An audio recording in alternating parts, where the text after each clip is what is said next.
Warning. The Michael Deacon Program is a variety entertainment show whose host and co-host have a sense of humor and are not weighed down by the pressures of political correctness, proper pronouns, or views enforced by the left or right parties. The views on the Michael Deacon Program are not meant to reflect or incite hatred or conflict. If you're easily offended and lack a sense of humor which allows you to laugh at yourself, we strongly urge you not to listen to this broadcast.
And welcome back, boys and girls, for another special edition of the Michael Deacon program.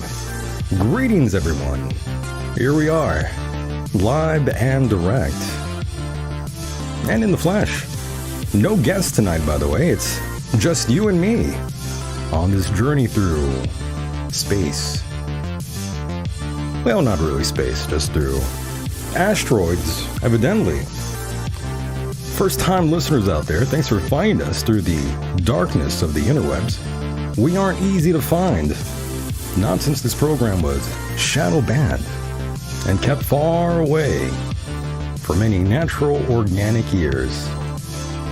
Yes, thank you to the overlords of YouTube for not helping us out. Oh yeah.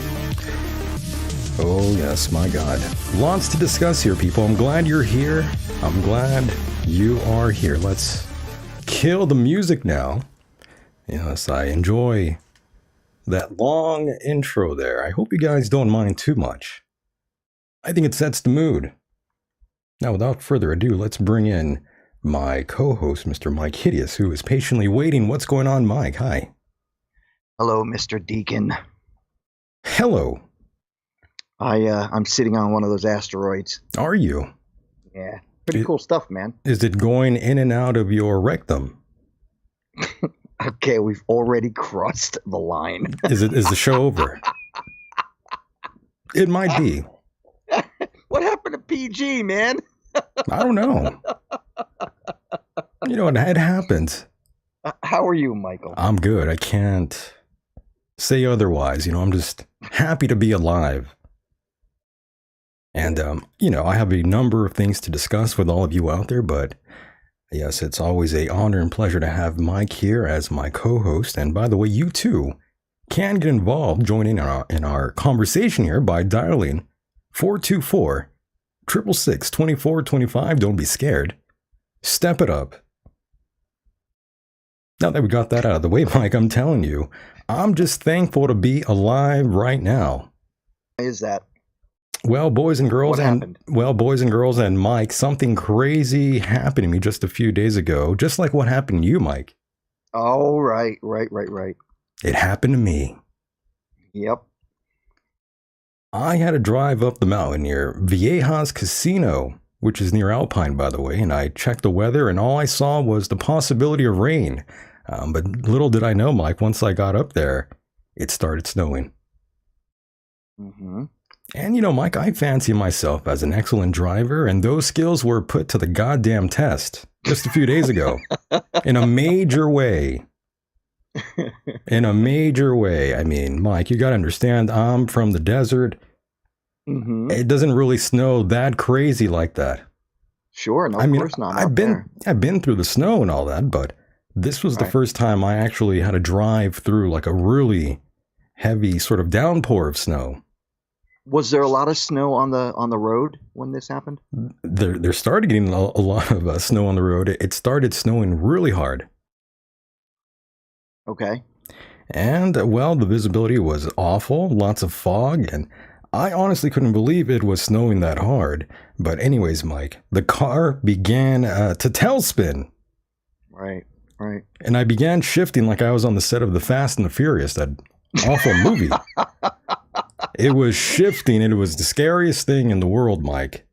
Michael Van Diesel. Oh, yeah, Michael Van Diesel. That's who I thought I was.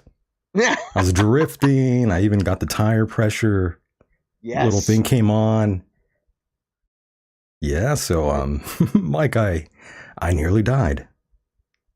Did you now? Did you go into a tailspin or something? Like, what happened? What happened to the car? What happened? I'm telling you, Mike, my heart is pounding now just telling you. It's frightening, right? Even when I think about what happened to me last week, I begin to I'm like, holy crap, I'm glad I'm still alive. Dude, I've never experienced such a hopeless feeling like that. Yeah, it does make you feel completely out of control. I had to really keep calm and not jerk the wheel and slightly and slowly tap on the brakes there. And I don't know how I did it, Mike. All the years of playing video games might have also helped me to some extent. Dude, I thought I was going to die. I'm not even joking. I know the feeling all too well. I just had it last week. Yep. I had to pull over at a rest area for a bit, and I even called you, or texted you, rather. Text messaged me. Yep. Text message, yeah. Yeah, there was a bit of a Wi-Fi signal out there, so I was able to use that. And I sent you a message there. Mm-hmm. And I thought, I got to tell Mike about this. So, I let you know, sent you that message. Michael, there. how fast do you think you were going? I must have been going pretty fast. You think so? Like over 50? Most likely, yeah. Because you were on a highway, right? I was on a highway. I think I might have been going like 70. Okay. Doing pretty fast. Now compare that. Yeah. With what happened to me last week. I was only doing 25 on a back road, which was curved and on a decline of the road. Ooh. And even though I didn't have my 4-wheel drive on, I don't think it would have made a difference, because once you've got that momentum and your vehicle is moving and you're on ice, or you start to fishtail, there's really nothing you can do. You just got to go with it and hope That's right. that you can pull the vehicle back into control.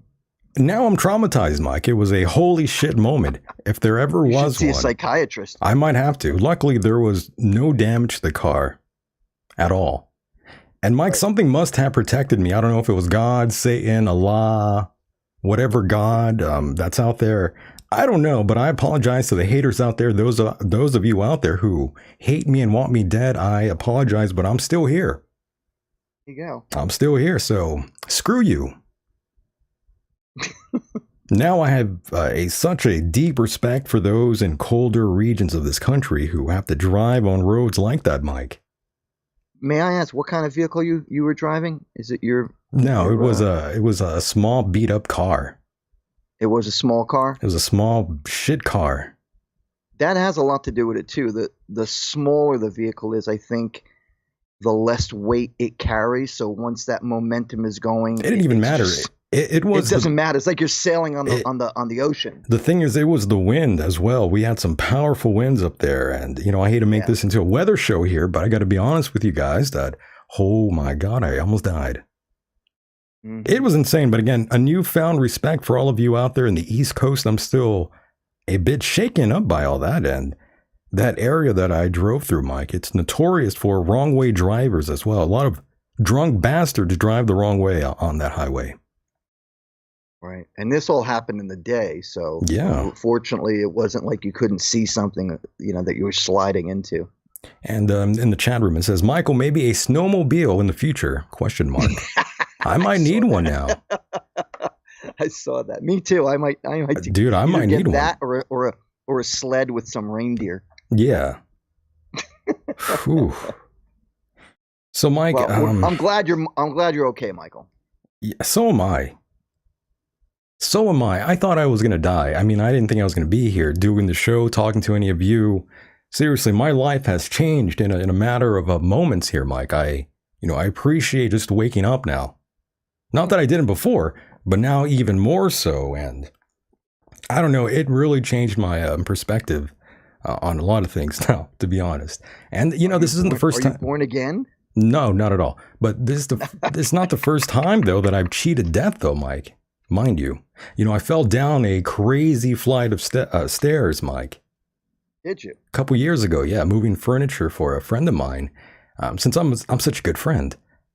And I was carrying this heavy-ass couch, Mike, and I don't know what happened, but I slid down with this couch, a massive flight of stairs. It was the craziest thing. And now I got to ask. Hang on. I got to ask. Were you in the front or behind? Front. When you fell down this. So you're telling me the sofa came down on you? It almost did in the air. The thing is, all the years of doing jiu-jitsu and judo, I have actually great balance. So I was able to sort of turn in mid-flight toward sort of like the other way there towards like my knee, so I wouldn't get killed basically. Oh goodness. Yeah, I tucked my head in and everything. It wasn't so bad. I actually got up maybe like 10 seconds after I hit the ground. No kidding. I might be invincible, Mike. You and me both, Michael, because I could sit here. We'd have to have 3 separate shows We might have for to. me to tell you all the different times I've eluded death. I swear to God, I can't believe I'm alive. I swear, Mike, I saw my life flash before my eyes. I just stayed calm and I didn't freak out. I held the wheel where I wanted to go and I didn't tap the brakes all crazy. I'm telling you, I don't know how I did it, Mike. I haven't even told my parents the extent of this sort of thing. No, I'm too afraid to tell them now. That's how crazy it was, Mike. I mean, I'm not doing any justice with this story, but it was bad. Were you alone in the vehicle? I was alone, thank God, and nobody was around me either. No cars around me, so I was able to just sort of like swerve and all this nonsense. And actually, there was a truck maybe a few feet away from me, and they actually pulled into the same area I did. And I said, rest "Hey, area, right?" Yeah, and I said, "Hey, did you?" Yeah, it was like a rest. It was like a rest area, sort of gas station thing out there. Right. But yeah, the thing is, I even said, stopped. You saw them, right? And then I they saw stopped them. in the same place. Right, and I got out. We almost got out at the same time, and I said, "Hey, did you almost see me die out there?" And he goes, "No, I didn't see you at all." And I'm like, "Whoa, that's how bad the fog was." Really? Yeah, dude. I didn't know that. You didn't tell me that part. I didn't know it was foggy out as well. Yeah, I said the visibility was bad. Yeah. Wow. Yeah, it was. We had. I know. Like out here, we get some serious fog, as do you guys. I've actually driven in Southern California. Yeah, we get fog, but not like a snowstorm out here. Not in that area.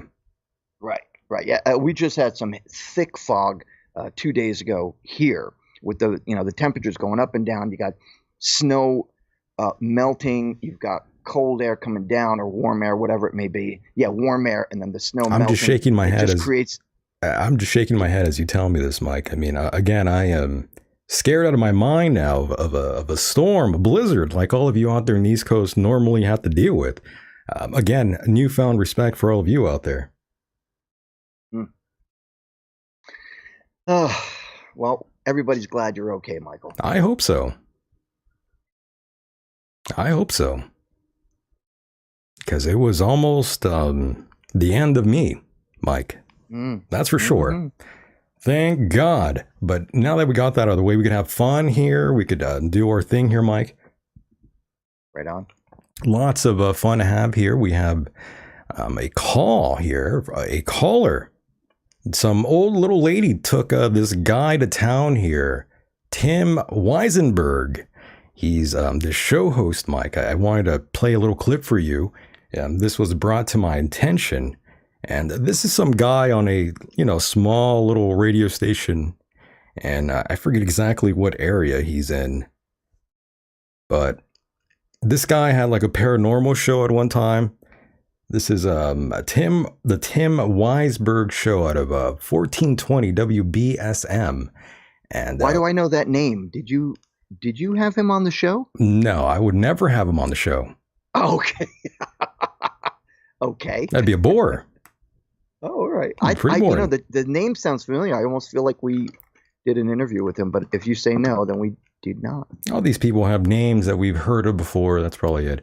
Spooky Maybe. Tim, gonna get his. That's funny. Someone in the chat actually knows of this guy, and we would call him Stinky Tim, and he seems like a good guy actually. I don't mean to be mean to him or anything.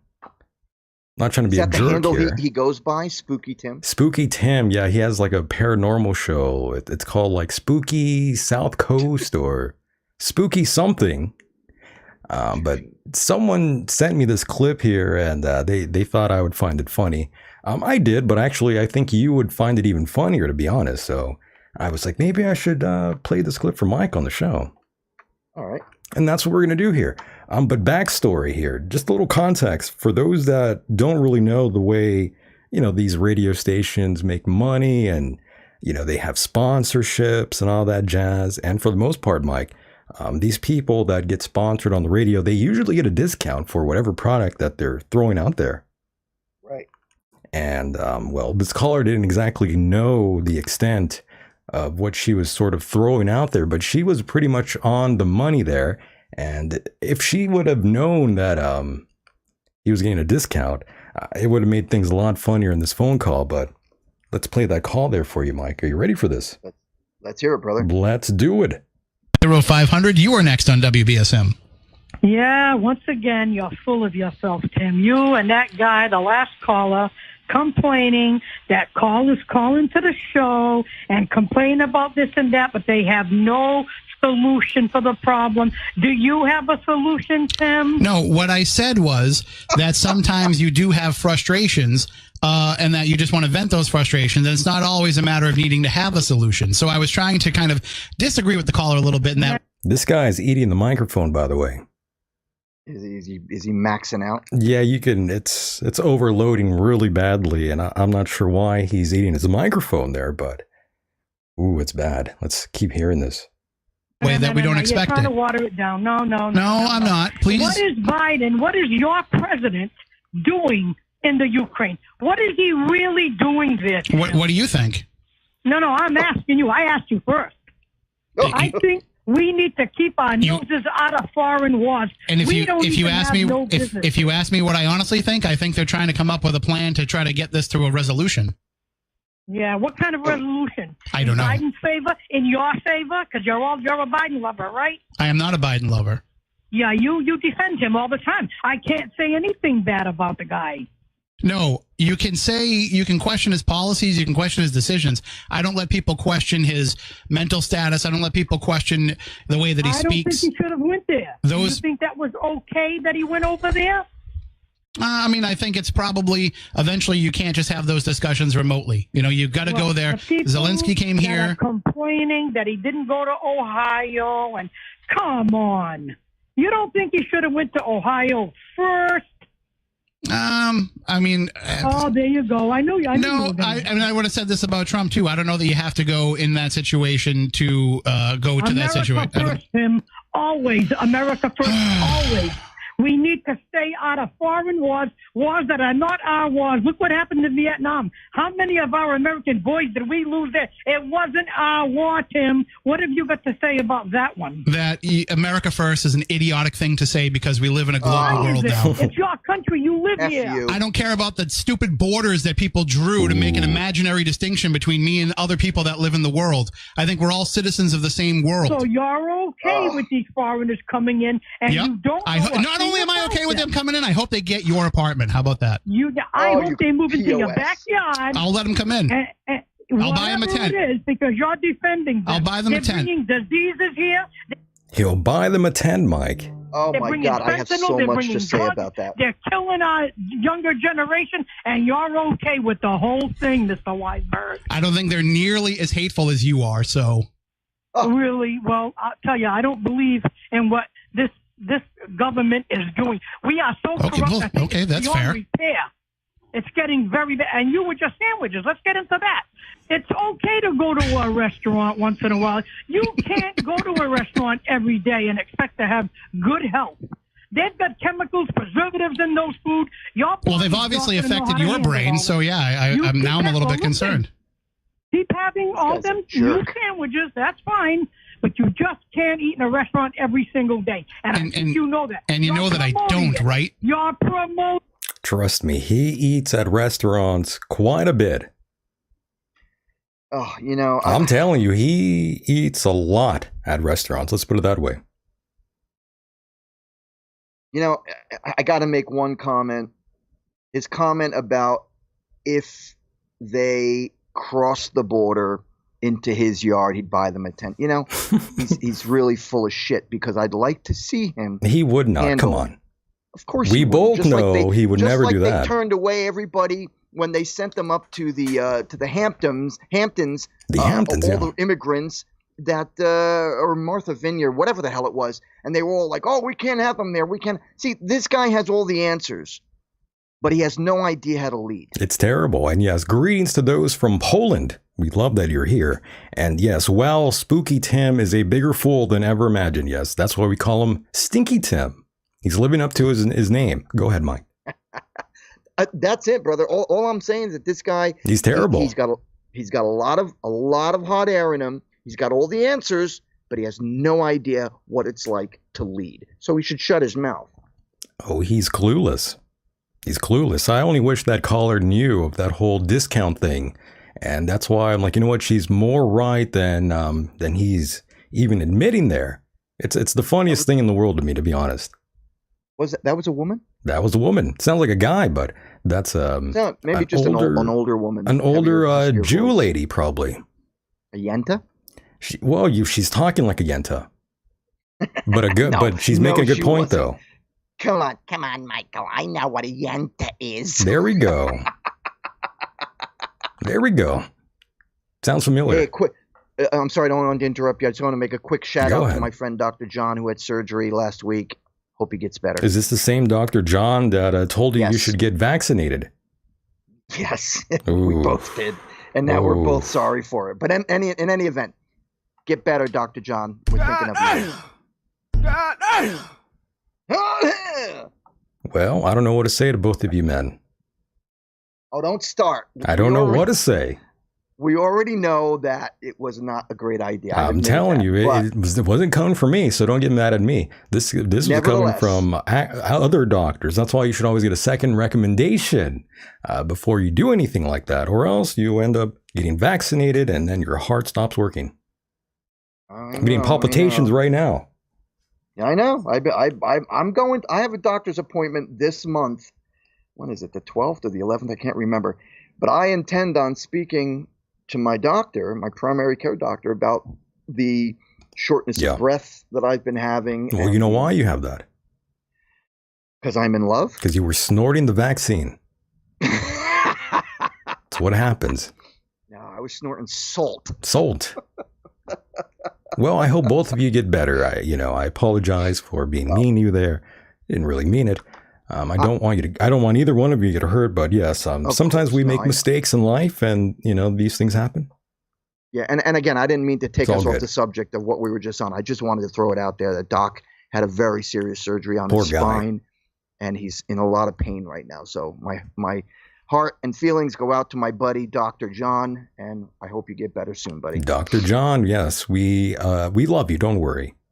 In case he listens. He does. He's listening right now. Okay, well, get better, John. We hope nothing bad happens to either one of you, but let's continue forward here. Back to Stinky Tim, yeah. Stinky Tim. Stinky Tim, yeah, go look him up. Go listen to his show. I think he could probably use some of you guys out there to listen to his program. See, I'm not that mean. Even though we're picking on him a little bit, but we're not that cold. I called him Spooky Pete. Spooky Pete. I don't know. Stinky Tim, Stinky whatever. It doesn't mean anything. I don't even know why he's alive. Let's put it that way. What's the name of his show? Can we? I believe the name of his I believe the name of his program is the Tim Weisberg Show. That's on 1420 WBSM. Now, I got to ask you, you said did you say, maybe I heard this in my brain, did you say he does a show about supernatural and Yes, this is on the side, he does a paranormal show, but his main gig is this, the Tim Weisberg Show, yes. Okay, all right, now I'm following you, because when you had mentioned that about the supernatural stuff, hearing him talk politics was kind of a bit confusing. I thought he was doing a show like ours. No. All right. No, most people don't do a show like this. The really different just show. Us. Yes, it's a very strange show, so can't really copy it. It's too weird. Nope. It is. It's very weird. Here we go. Putting it to the listeners. Go to this restaurant, go to that restaurant. They're not. It's called advertising, you dope. You are advertising. They pay for it. How do you think we run the radio station? You're getting. So not only do they pay for it, they give them discounts too. Those, of course they do. So that's why I'm saying, Mike, he says, I'm not going to restaurants. And well, Mike, he's going to restaurants. All right. Oh, he's going. I've seen the man. He's definitely going. It's crazy, bro. It's a crazy world. It's a crazy world. Here we go. Paid too, aren't you? You just, oh my God. Listen, I'm trying. I'm really trying with you. You don't even believe in God. Don't mention God. I'm really trying with you, but I can't. Oh? The world that you live in doesn't exist. Don't promote so many restaurants, Tim. That's what I'm saying, because all them preservatives, chemicals. Do you like listening? Do you like listening to this radio station? That is how the Hold disease. on. Stop and listen. Do you like listening to this radio station? Because who pays for that to happen? Advertisers. I'm going to guess you're still going, right? Okay. Advertisers pay for this radio station. So you're going to hear about restaurants. I understand that, but you're promoting it every 5 minutes. Listen. Then don't listen to the show. Don't listen to the show. I don't want you to listen to the show because obviously it's affecting your health. Cooking at home.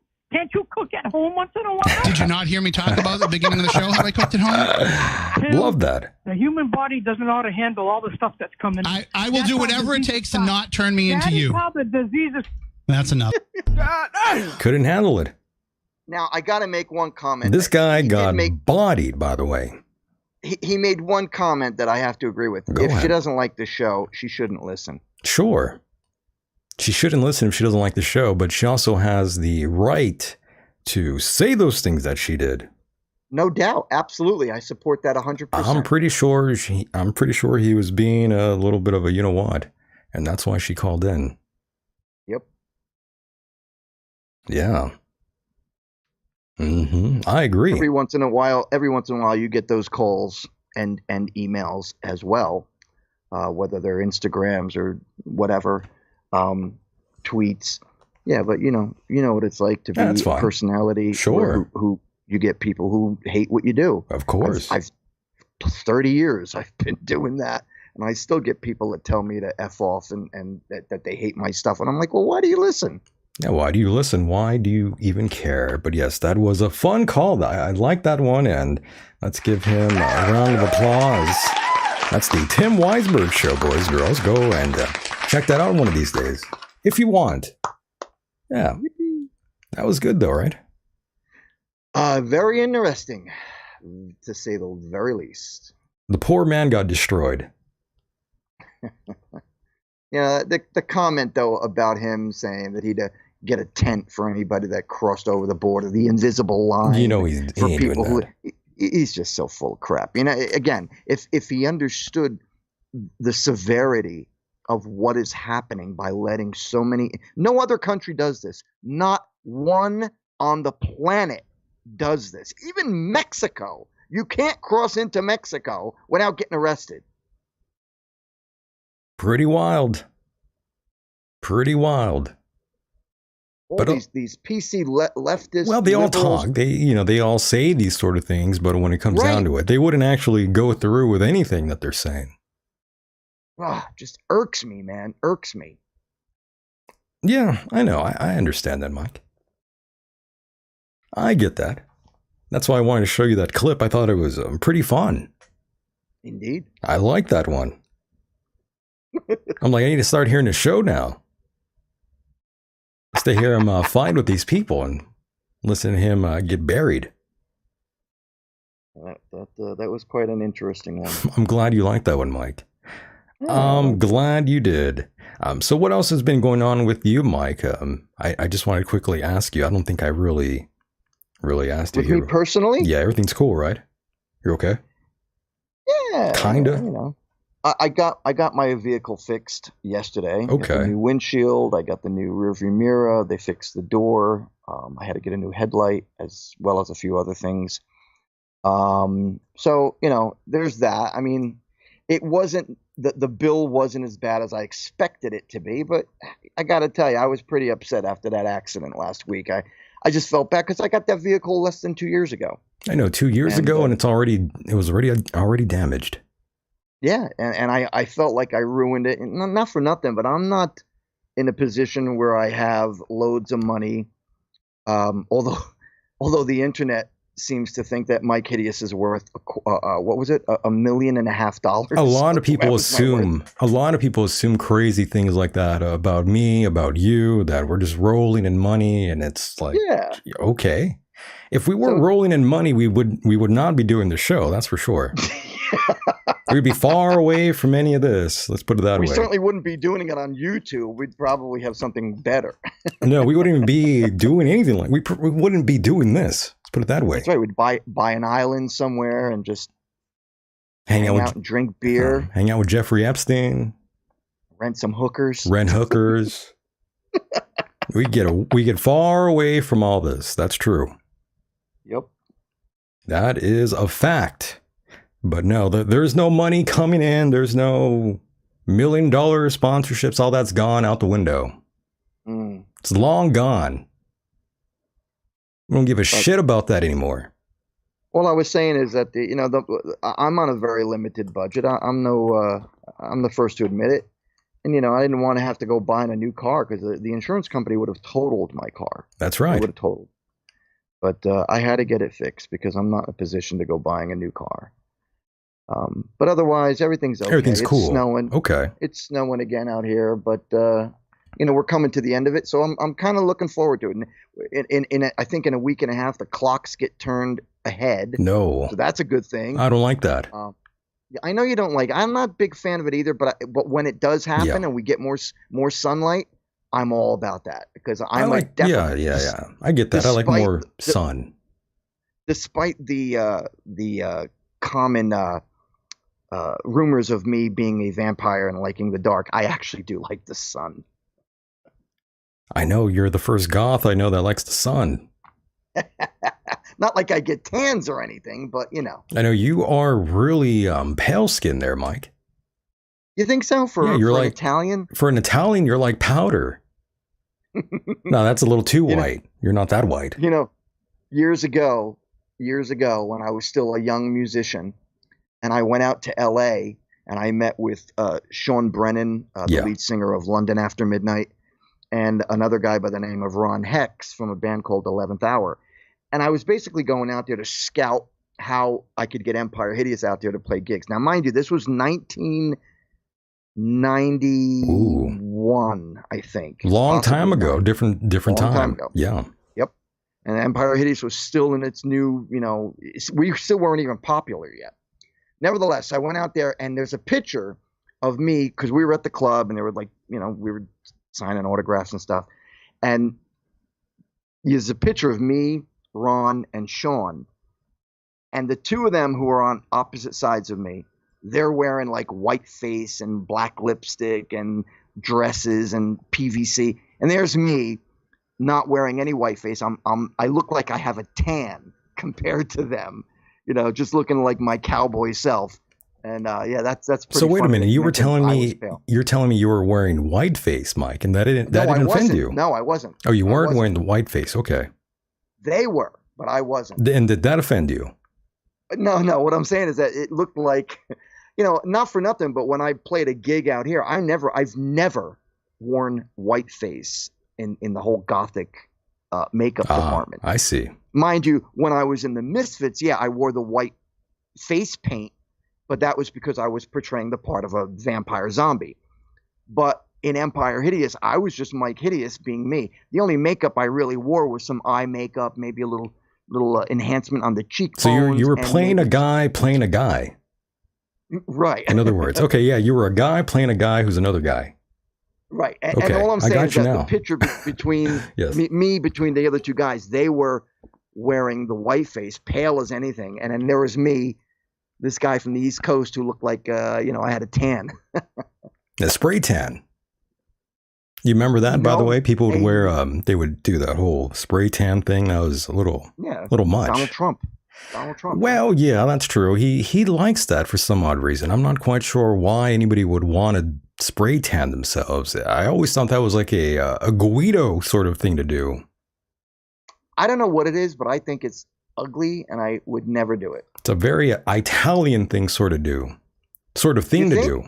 I think so. I think a lot of Italians like that, the whole artificial tanning thing. They're into that. So it's right up your alley, Mike. I kind of see you doing that now. And you know what? I couldn't imagine why Italians would want to do that because they were already European dark-skinned from that area.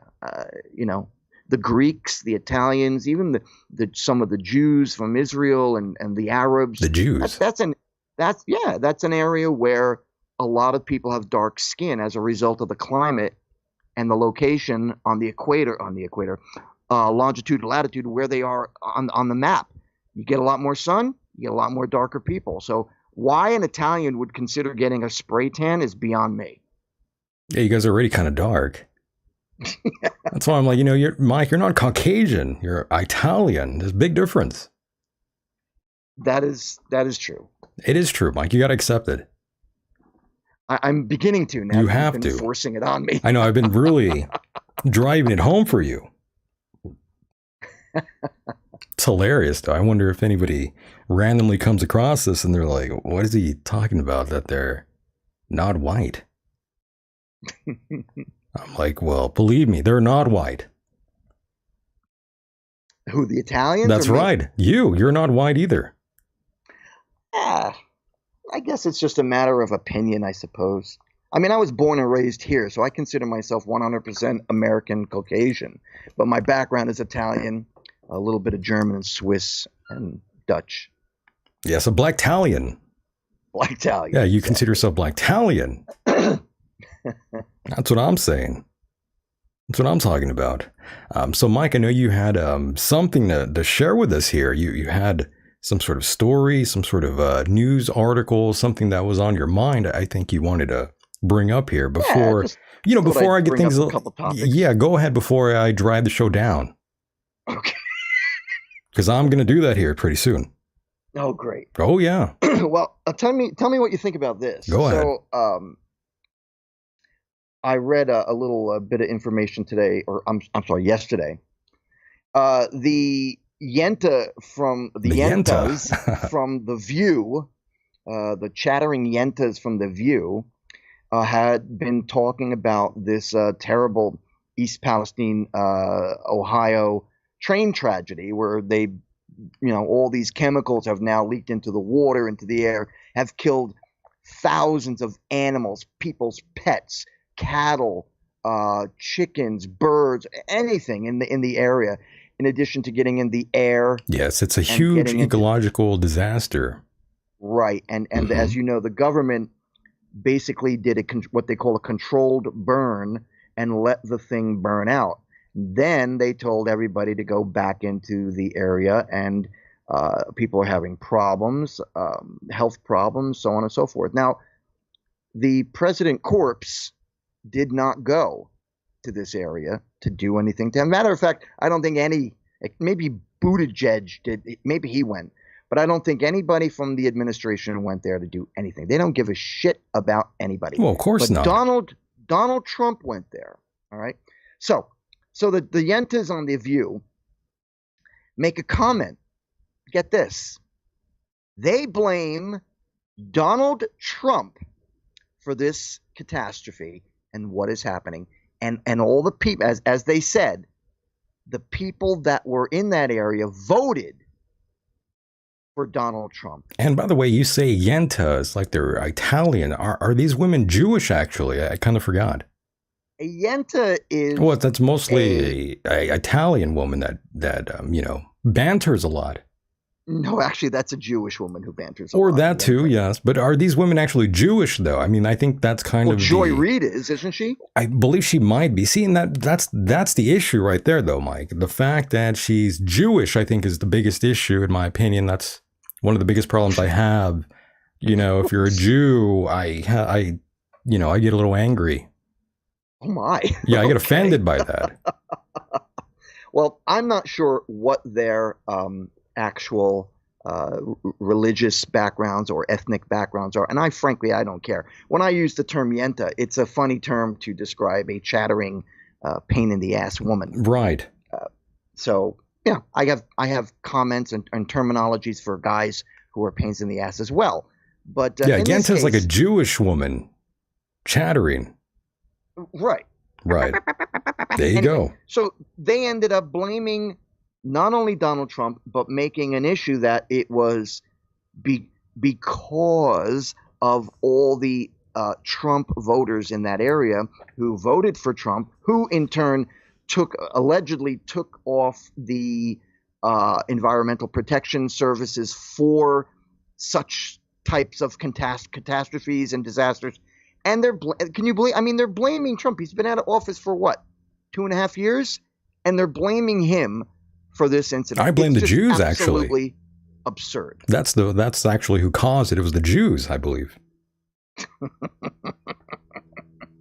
That's what I'm telling you. I'm being honest here. I think it was the Jews who started it all, Mike. They started this weird fire. They're the ones behind most tragedies that we see here in America, in my opinion. Well, here's my whole point to the whole thing.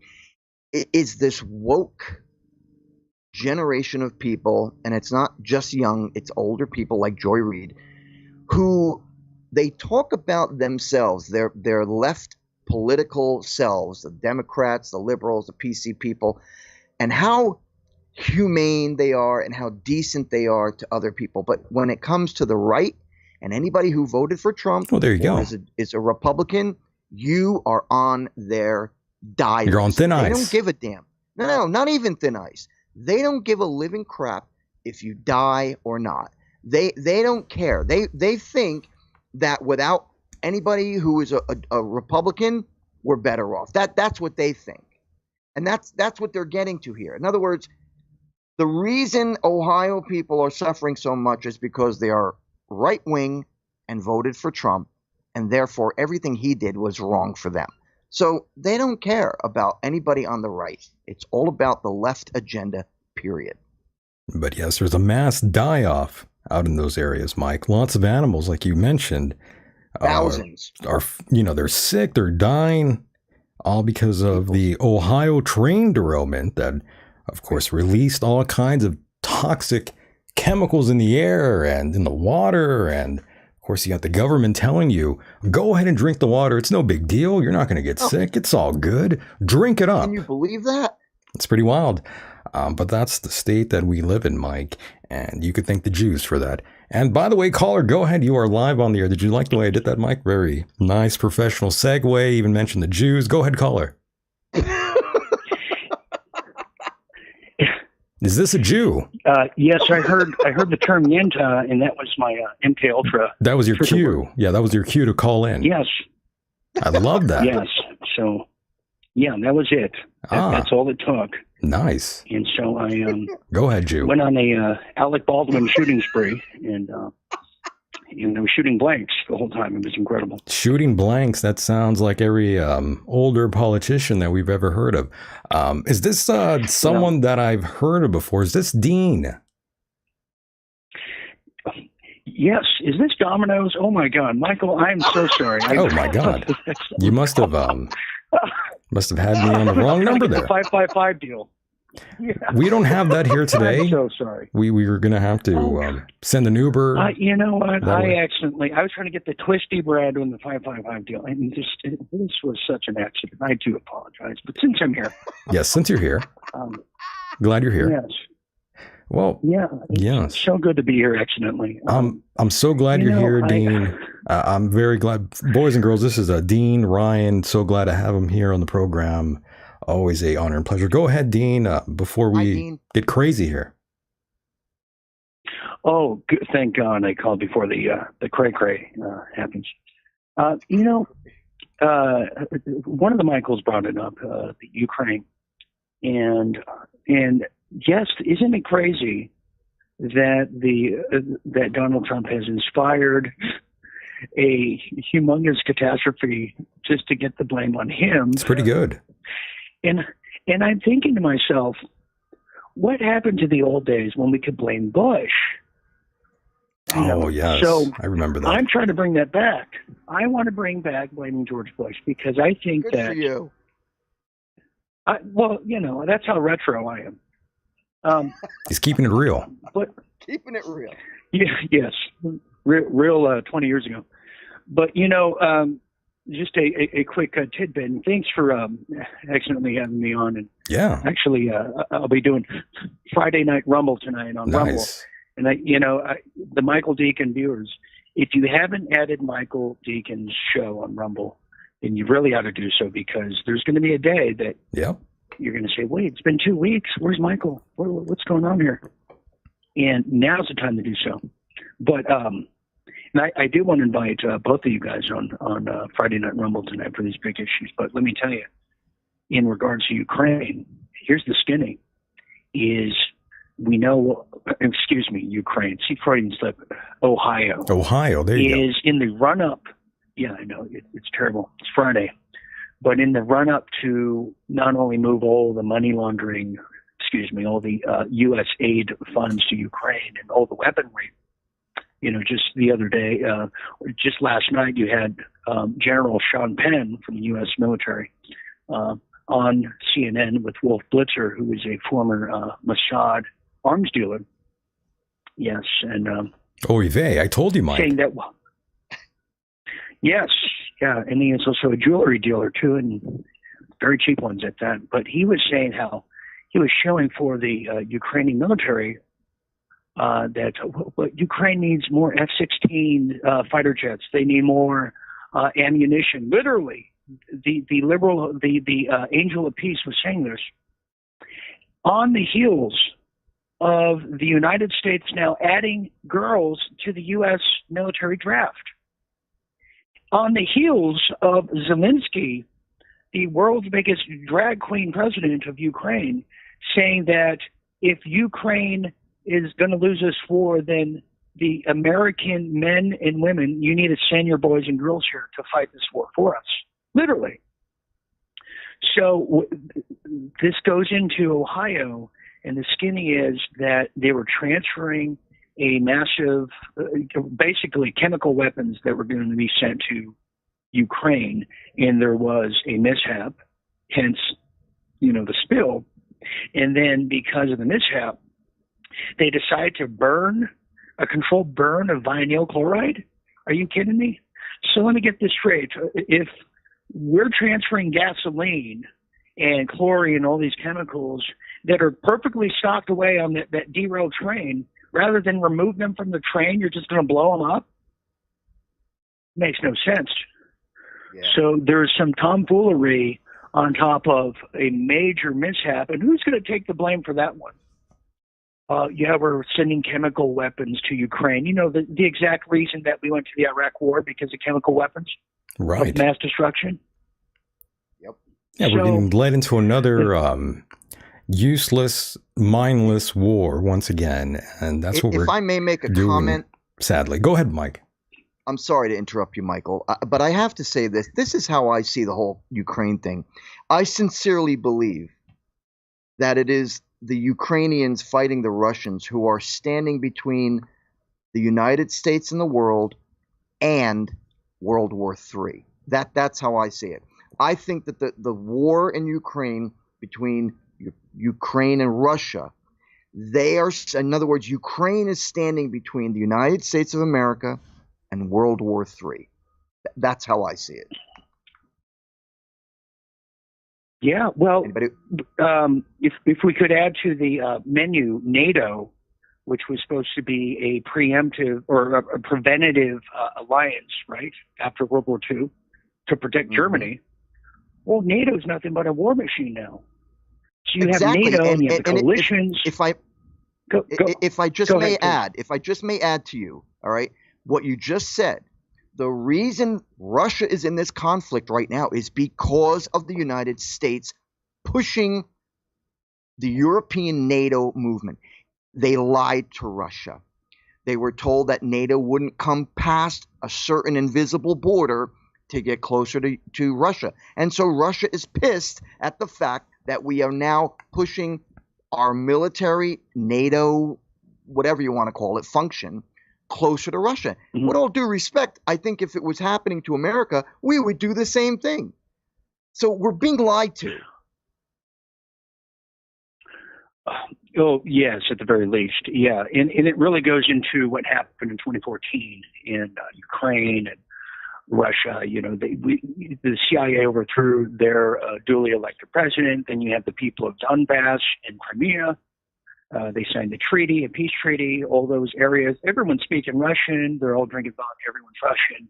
They kill about 1,500 or more Russians in Donbass were slaughtered by these Nazi-like Ukrainians, fueled financed by the West, by NATO, slaughtered. So Russia's supposed to sit back. It's equivalent as if Mexico went into San Diego and just killed 15, thousands of Californians, and the U.S. is supposed to do nothing about that. So and this is what's not talked about. This is what's not talked about on the mainstream and all that. But I don't want to dirty your guys' show and throw you off course. This is such a great conversation, and I'm going to have more thorough conversation tonight on Real Deal Media's official Rumble channel. I want to invite everybody. I'd actually like to invite Mike Hideous. I hope I'm saying your surname appropriately. I would love to invite you tonight and have a thorough discussion if you'd be open to that, and we can really get into it. Yeah, what time? So, what time did you say? Yeah, I didn't even say the time. What a great presenter I am. Good job. 10 p.m. Eastern.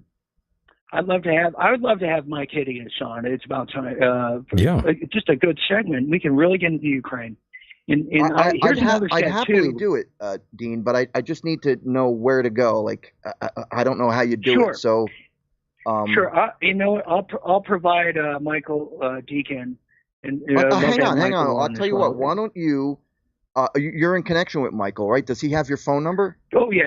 I have his. I'll send you. I'll send him stuff. I'll send the email there to you, Mike. Yeah. Don't worry. Send me the email or whatever, and this way, if you can get me Dean's phone number, I will. It is Dean, right? Yes. I'd love to have a bigger conversation on this. And let me leave you with this too. Another preview of what tonight is going to be. And you guys go ahead. We have, you talk about the migrant problem. Check this out. If you recall, Tommy Robinson from the UK was talking about the grooming situation in the UK and from the migrants and all the rapings that are going on. Oh, yeah. In Sweden, you see it. And it's happening now here in the U.S. And if you report it, they underreport it because it would be called racism. Now, you have the worst of the worst from like Haiti, for instance. You know what the national IQ level in Haiti is? It's 68. It's 68. So they can come here with a 68 IQ. You know what the IQ required to stand trial is in the United States? 75. So that we have legally retarded people that are allowed to have their way with our women and get away with it, and nothing happens. We got a real problem in this country, and it's called political correctness, but it's something worse than that. It's called ideological subversion. We're killing ourselves, and we're allowing these bastards to get away with it. Yep. So I'm going to leave you with that. But you guys are awesome. You guys your audience is awesome, and I look forward to having Mike Hideous on tonight and having a longer in-depth discussion on I'll be there. Very nice. I will be there, Dean. Michael will give me the information. I'll try to contact you as soon as the show is done here, and we'll do it tonight. Awesome. Well, you guys keep on rocking in the free world while we still have it, and major blessings to you and this wonderful audience. Stay safe out there, Dean. Yes, you too, brother. Be careful. Yeah, just trying to stay warm. It's frozen everywhere. Oh. So, all right. See you, everyone. All right, brother. Take care. Bye-bye. Take care. And yes, that was Dean Ryan. Go to rumble.com and just search in your little search bar there, Dean Ryan or Real Deal Media. And you'll find the channel over at rumble.com. Definitely go check that out. I believe maybe Mike might even be there. That'd be fun. Yeah, I'm going to do it. I'll go. Yeah, I just got to make there sure that I can hook up with him online. Yeah, I'll send you his info. And so there was some sort of a documentary by Tommy Robinson out there in the UK. Pretty wild stuff going on out there. But it's always been that way out there in the UK, Mike. Lots of rape, lots of stabbings going on. As you know, they love their knives out there, Mike. Since you can't really rock the gun, you got to stab a mother effer. Do you know that after several years after 9/11, the majority, well, not the majority, a large portion of Arabs moved from the Arabic countries to Sweden? Yeah, now, there's lots of. I've been to Sweden. It's a beautiful, beautiful country. one of my top 5 favorite. So I read reports, actually I saw a whole video about how these women who do not are obviously infidels compared to the Islamic religion, were being harassed and raped, gang raped by these Muslim men, and they couldn't do anything about it. There were people being arrested, but for the most part, it was out of control. And do you know why they were raping these women? Because they were desperate. No, because first of all, they're animals. They're animals. Second of all, okay. The women weren't wearing what do you call it? The burqa. A burqa, and so they treat them like sluts or filth. I see. Yeah. And it's disgraceful that this is happening, and it's not just Sweden. It has since happened to Finland, Norway, as well as several other countries throughout Europe, where the populations move in, these big-time religious fanatics of the Muslim religion, and then they begin to spread their hateful religion towards other people by doing disgraceful, horrific things to them. The whole gang rape thing, that's a little gay. It is. Sure I don't want to. I'm just saying it's kind of a homosexual thing to do. Seeing other guys, dicks right there when you're banging some broad. It's kind of gay. You might not feel that way. I think you might have experimented with a bunch of men banging, some women out there, Mike. I don't know, but I'm just saying it's a little gay, Mike, to be, being kind of around another guy's penis when you're banging a woman. All I know, it's a little gay. Is that that's all I'm saying. Any POS or POSs that would do that to a person, particularly a woman, they are cowards, and they should have their members cut off, castrated, castrated in public, like they do in the Arab countries when a woman is raped. And I think they should be marked with a tattoo on their face that refers to them as pigs. Well, it's not going far enough.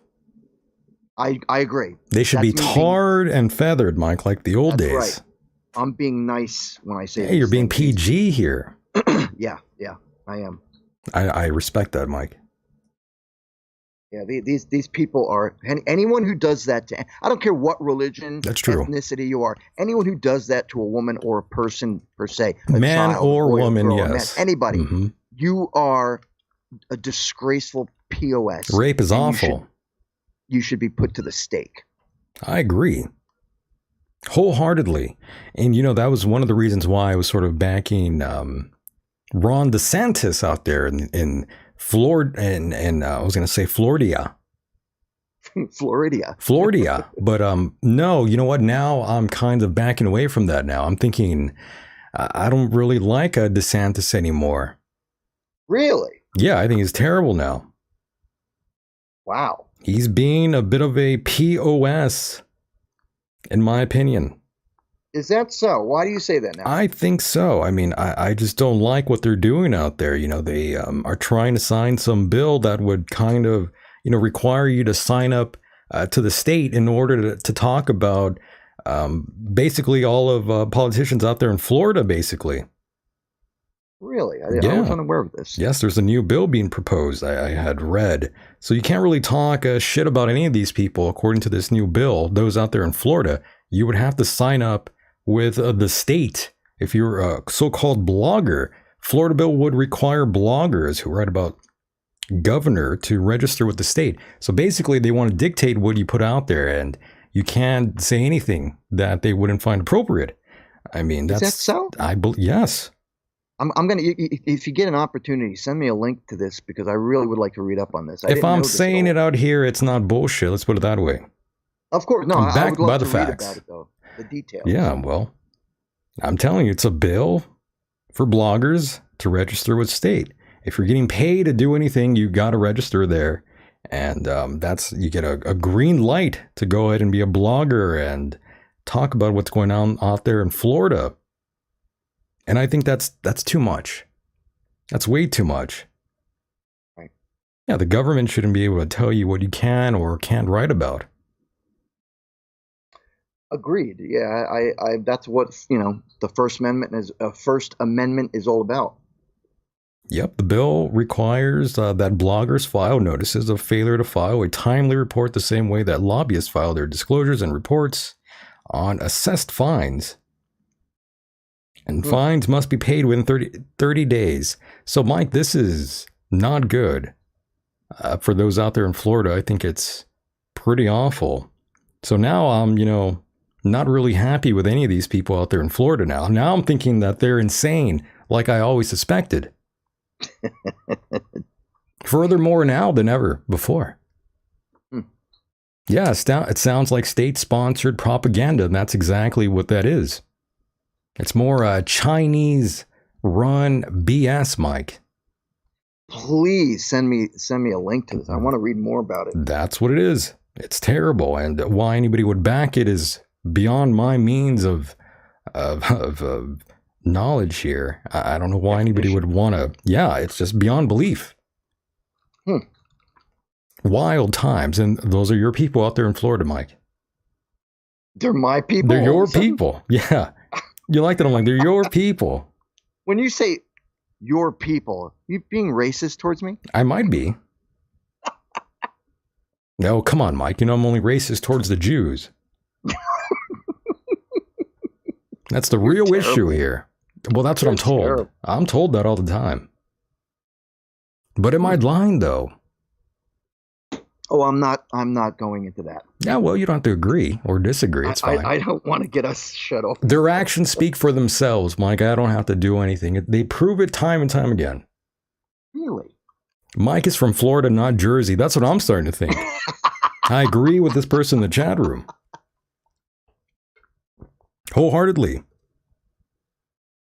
To Stephen Orr, POS means piece of beep. Piece of shite. Shite. Yeah, you could say shite if you want. It's a little better. He said he put POS, no comprende. No comprende. So, in case he didn't know what that meant, now you know. Now you know. Shite. Now you know, boys and girls. And Mike, there was another thing here I wanted to show you. It's rather disturbing, but I'm not sure where it is. I have a little file thing that's going to pop up here. And now I can't find. Oh, wait, I might have found it. Yeah, there we go. It'll pop up on your screen in a moment here, Mike. And this is another strange thing I saw on the interwebs. Are you ready for remote kissing, Mike? Remote kissing? Yes, it's a device for long-distance lovers, Mike. Invented it and patented. Oh, yes. Of course the Chinese came over, the Japanese came up with it, right? It is. Can you see that? Yeah, I'm just looking at the girls. You see that? Yeah. I don't think some people are going to be kissing. I think they're going to be putting their, what in there? Possibly. You know it you know the way the Asians are, Mike. Come on. You know they're sexual deviants. Yeah, leave it to them to come up with something as stupid as this. Only in Japan. Yes, I agree with Steven. Look at that. I'm telling you, most people are not going to be putting their lips on there. They're going to be putting their other lips on there. Mm-hmm. Ooh, can you imagine? No. Got to give it to the Asians out there. Yeah. Speaking of Asians, if I may, I'd like to add another comment about another story. Now, you've heard me complain about China. I've heard you complain about a lot of things, Mike. A lot of things. Yeah. Yes, I'm sure you have. Yes, sir. One particular has been the whole issue with China. Now, you also know that I've been very concerned about their military and compared to our military and how they've been moving, building military islands. They took over, what the hell was it, Hong Kong, and they are currently, they have their sights on Taiwan. Here's the thing that I've just begun to really, truly understand. China is in big trouble. That they are, Mike. They are. They are in trouble. That's for sure. A big issue. The big topic is the fact that they restricted all their people to having only one child. As a result of this, they are in a position where they don't have how would I put this, a good generation that would be coming up to be the next future, if you will, of China. So here's what I'm getting at. Not only are they in serious trouble, which kind of puts my mind at ease, but at the same time, as a result of them being in trouble, it is this is my opinion.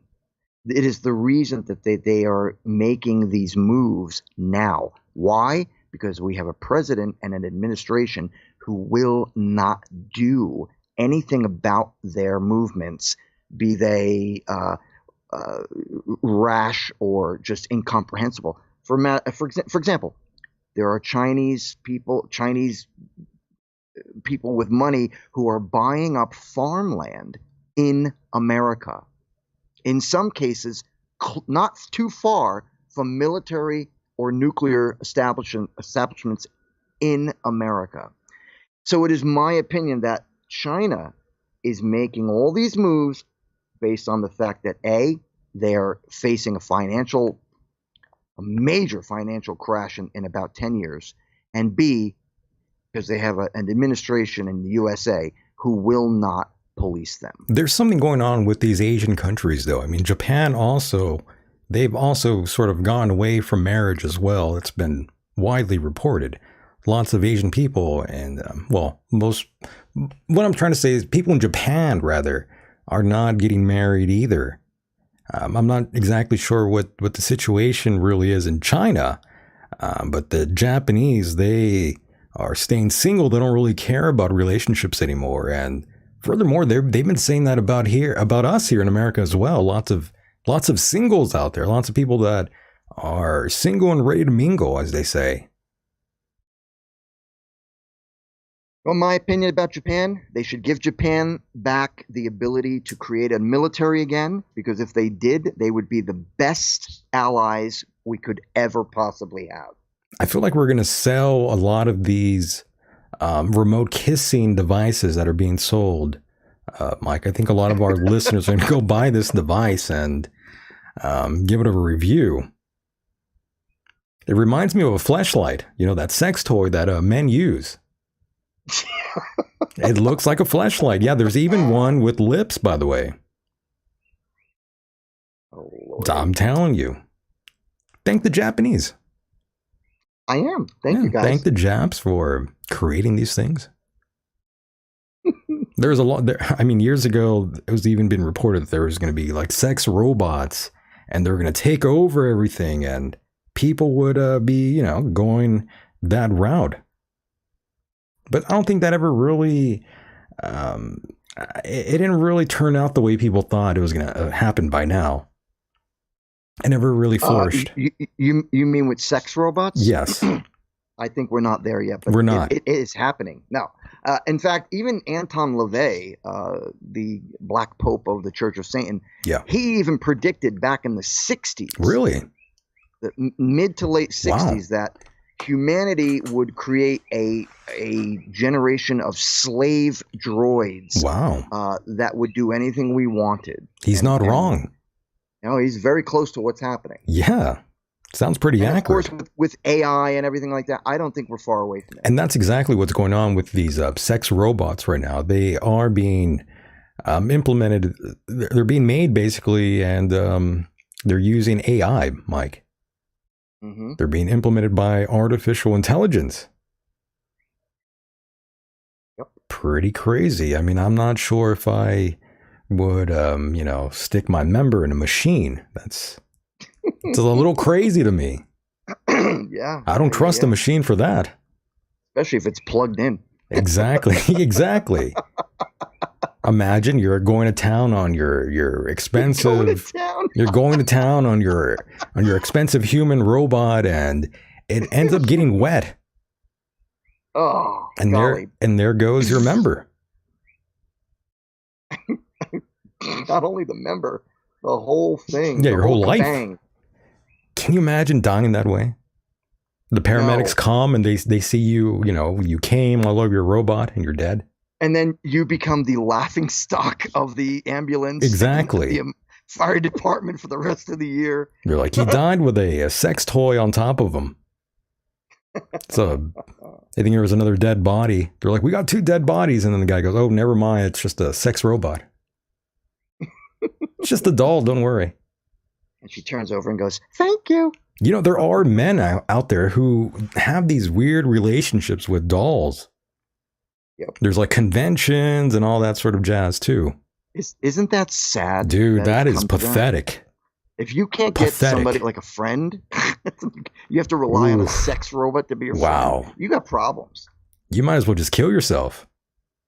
And of course, with the internet, you've got chat rooms where you can let's join the Facebook chat room. Guys who love sex robots. It's really something else, Mike. What a time to be alive, where you have these conventions to be alive. of men going around with their dolls, and they have relationships with them, and oh, come on. Yeah. If you own a doll, you're not allowed to listen to the show. Let's put it that way. Do you think it's embarrassing for a man to have, like a fleshlight, Mike, by the way? I mean, women have dildos, men also have something, but it looks kind of it looks kind of like this remote kissing device. A fleshlight. Yeah, well, you use it. Silly. What do you think of guys, though, that are into that? Do you think that's too much? Do you think that's disgusting? Do you think that's sad? What do you think, Mike? Well, should men not be allowed to have that? I'm not going to judge on whether or not they should have it, but I will say this. I'm proud to say that in all my life, I've never, ever paid for a hooker or sex or anything like that. Yeah. I've either had a real good time or I've had a long dry spell like I have now. A good time or a bad time, Love that. But here's what I'm saying. Yes. It's not for me to make that call. Yeah, we're not going to judge anyone. We're just saying, do you think that's kind of I will say little this. Much. For me, I would never, and I have no desire to ever want to have some sort of a sex doll. Yikes. Yeah. I just don't think it's for me, of course. But for others, go ahead. Yeah, knock yourself out. For others, I think we've reached a point in humanity, particularly in the last 20 years, in which we are beginning to lose that connection with other humans, social, right? Yeah. That social connection between others. And thus we begin to create remote kissing devices. Kissing devices, yeah. Sex dolls, and these other contraptions in which to masturbate in and part of. I think we've got too much freaking time on our hands, and that instead of getting out there and doing things, we're sitting at home on the computer for 16 hours a day, and then we go and lay in bed at night with our sex doll. And have a relationship with it. My God. I just think it's crazy. It's madness.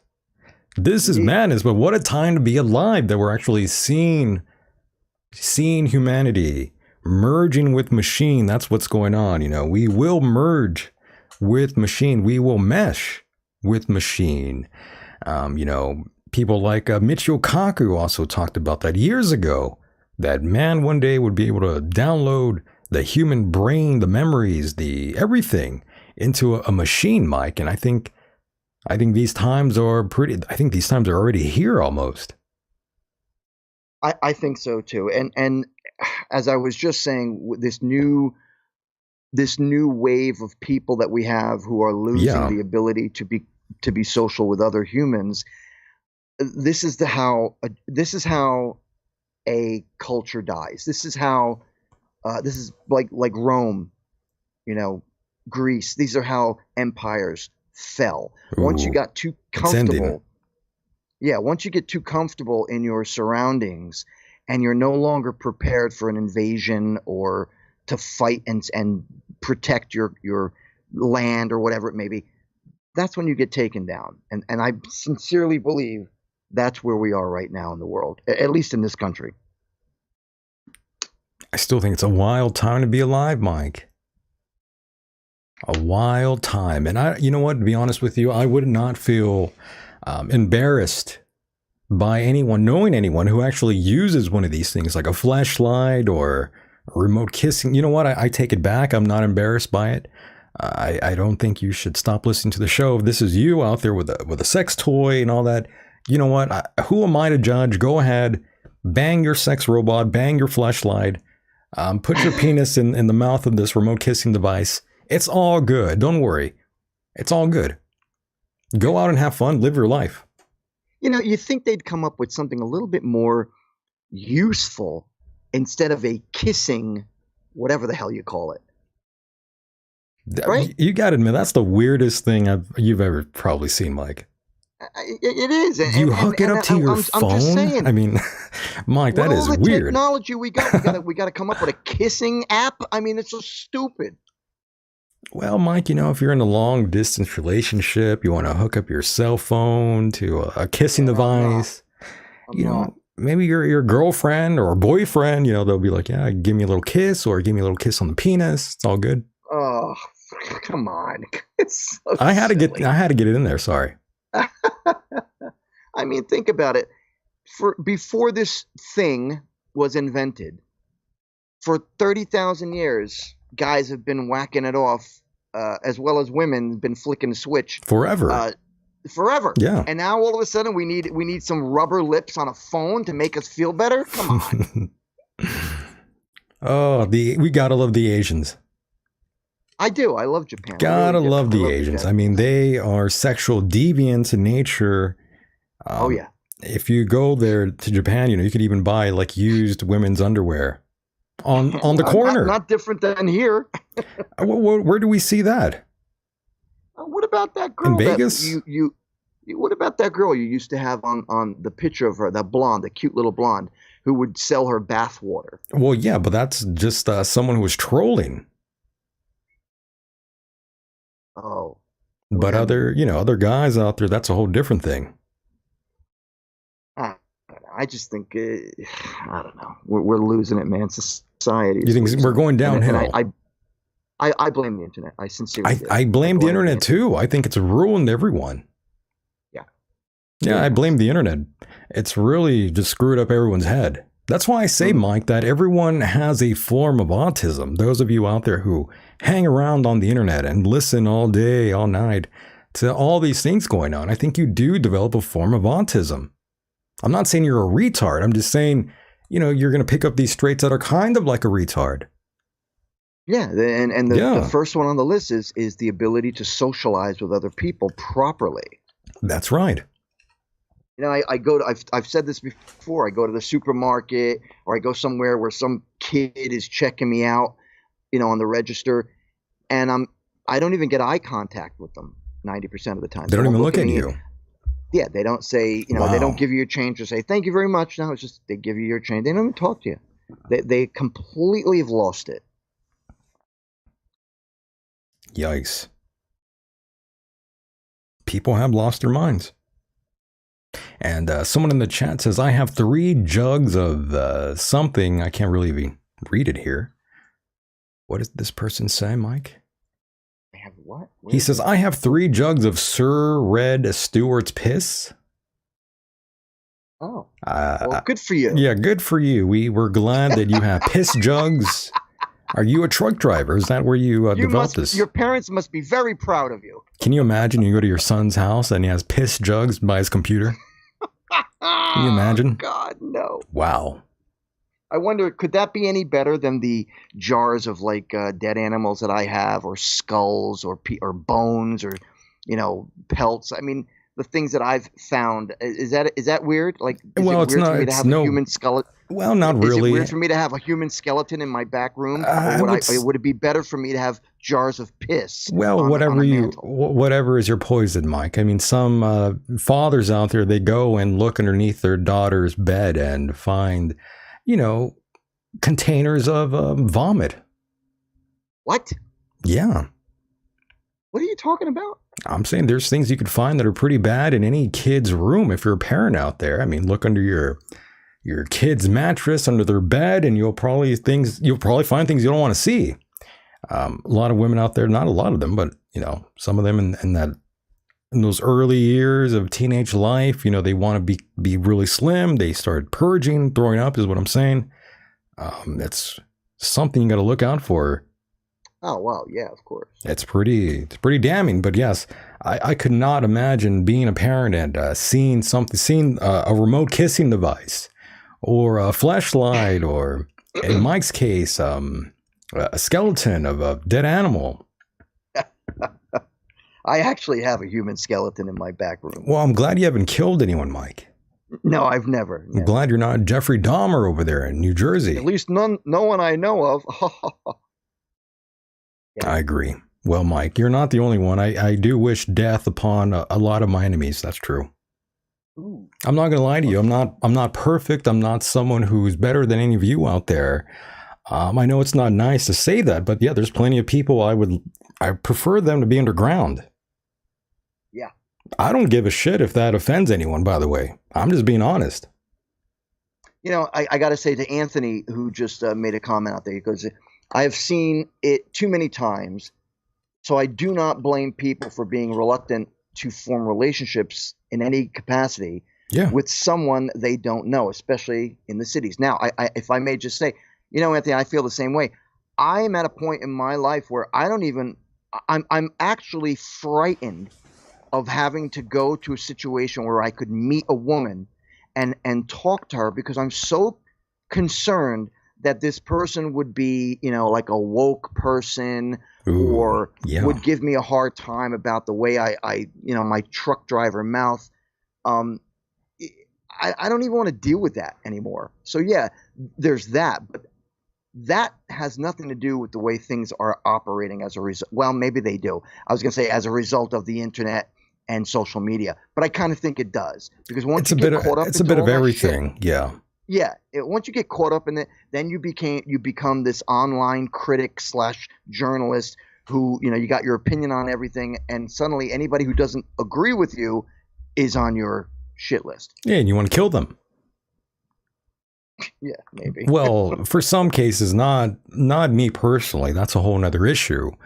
Most of my enemies don't even know they're my enemies, by the way. Well, keep your friends close and your enemies closer. I still want them dead. I was hoping COVID would do them in, but that didn't do shit. Damn, bro. Yeah, COVID was whack. It's whack. I was hoping it'd kill all kinds of people I didn't like. I mean, to be honest, I'm not gonna lie to you. I can't sit here and lie to you, because that's hack. That's phony. So, that's some phony Michael, shit.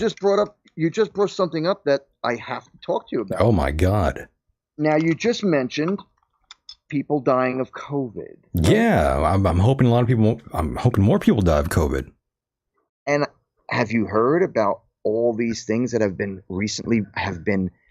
me repeat that are recently being uncovered concerning the issue of how masks didn't really do anything? Well, of course, you would need, and I was telling you this very early on. There's a lot of things I was telling you very early on, but I wasn't the only one saying these sort of things. That we were talking to doctors. I was talking to all kinds of people. Speaking of which, Dr. Paul Cottrell, he sent me a message earlier. I've been trying to get him on the program, but the last time he was here, he didn't have a good time here. He was kind of got mad at me. Because, he was saying, get a gun. He wants to grab a gun and go out on the front lines and stop what's going on. And I said, Paul, I don't picture you going out there with a gun in your hand. Right, I remember this. He got mad. Right, yeah, I remember you telling me. I wasn't trying to bust his balls or anything. I'm just saying there's a sweet Jewish kid, and he wants to go grab a gun out there in the front line, go out in the front lines rather, and, protest this sort of thing with a gun in his hand. And I thought, come on, Paul. No. You're not going to go out there with a gun? You don't want to go out there with a gun. Yeah, I mean, I was just trying to talk him down, trying to prevent him from doing something stupid is what I was trying to do. Right. Yeah, I was trying to get that out of his head right away. And sometimes you need friends like myself to do that, to get you out of these situations. Right, of course. But what I'm getting at is, you're mentioning the whole COVID thing and how people, you were hoping certain people would sure be offed by it. I don't give up. You know what? What I'm saying is that there are things coming out now, and I'm sorry to have to repeat myself, but once again, Trump predicted these very things that are coming out right now concerning COVID, and the masks aren't very efficient as what was basically relayed to us, which is always something I said. And, I actually like the mask, to be honest with you. I kind of like the whole idea of being like a bank robber and covering my face. I like that. I like not seeing everyone's face. We're all kind of like these Asian ninjas, basically. I didn't really have a problem with it. And I like people staying away from me. I didn't want people that close to me. I was like, wow, this is actually a blessing. I don't have all these idiots around me. And I get that. And be that as it may, what I'm simply saying is that right now we're beginning to find out more facts that that big pharma has definitely got its foot in. How would I put this? They have their foot in the pot. I don't even know if that's a term, but or an it is a term now. It is a term now. Okay, good. But they kind of pushed it, and they made billions. They made a lot of money, and that's what I was saying. And Mike, you fell victim to it, both you and Dr. John out there. And now a lot of us did. You fell for the ignorant expert policymakers during COVID. They took it too far, and I was even telling you this. I thought, these little masks that we're wearing, they don't do shit. The only real masks that you can wear are probably way more advanced than that. You would need like a hazmat suit, not this not this piece of cloth around your face. I mean, give me a break. That's not going to do shit. Nope. And then of course, the rules were like if you were on a plane, you had to wear a mask. Yeah. And if you sat down and they gave you food, as long as you were sitting down, you could take the mask off and eat. But God forbid help you if you stood up without a mask, because then COVID would get you. How spooky, right? Right. See, it was paranormal. That all these things are starting to come out now and have proved that this administration is the biggest lying administration, along with the FBI, the DOJ, the IRS, and big pharma and big tech companies. And Fox News and MSNBC and CNN, they all took the money from the government to put their ads in a heavy syndication, Mike, to beat you all into submission. And all of them took the money, Mike. All these people that you see on Fox News that claim they're not vaccinated, all of them are vaccinated. It's pretty sad. Well, do we know that for a fact? I know that for a fact, yes. If you're not going to be allowed into a studio like that, Mike. These are people that make millions of dollars. Do you think they're going to be all unvaccinated? Give me a goddamn break. All of them, right on that. They're all vaccinated. I'm telling you, every single one of them, 100% guaranteed. Even though they talk all this shit on TV, they're all phony. They're all hacks. They're all liars. They all took the money. They're all vaxxed. I mean, I'm not making this up. I agree with you. I think, let's face it, even the people who were working in the health industry, the people who worked at hospitals, nurses, they were forced though. Doctors, that's the problem. They were fired when they when they refused to take these shots. That's right. They had to fired. They had to do it. People who were on the front line helping others, and they were fired by the government. Oh yes, and remember what I told you early on. I said everybody would, if you work as a firefighter, a paramedic, a doctor, a this or that. I told you they're going to make you take the jab, and if you did, you're going to lose your livelihood. And that's exactly what they did. And that's exactly what happened. I mean, I hate to sound like a prophet here, but a lot of people were saying that as well. Not just me. It was all out there. And Mike, again, I was sitting in my room way back in the early 2000s reading about all these conspiracies that may or may not happen. And then holy shit, here we are in 2023 and most of them already happened. Yep. Blows my mind. Listen, man, you and I were both scared when this whole thing, of course, epidemic came out. We were both absolutely scared. And for me, even more so, because being the cancer patient. Hey, you got the immune system going there. You thought you were with all my issues. Do it. I was really scared because I didn't know what would have happened to me if I didn't get it. I regret getting it, but what's done is done. It's sad, though. I mean, the lawsuits from I just being... hope retribution is sweet, that's all. I agree. And Mr. B says the lawsuits from being fired should destroy those companies. I wholeheartedly agree, Mr. B. Me too. Me too. Just think about all the people that were forced to take the jab. And all the people who were fired and lost their lives. And I don't mean physically. I mean lost their livelihood and what they did to help people who were fired. And not just in the medical industry, military, as you said, fire department, police department, and whatever. The army, the military. I mean, I know army, military, all of it. I know someone who actually got. They actually took the jab years before this even happened, Mike. Is that so? Yep. That's why I'm telling you. This was a pandemic, Mike, like a lot of people were saying online. I agree.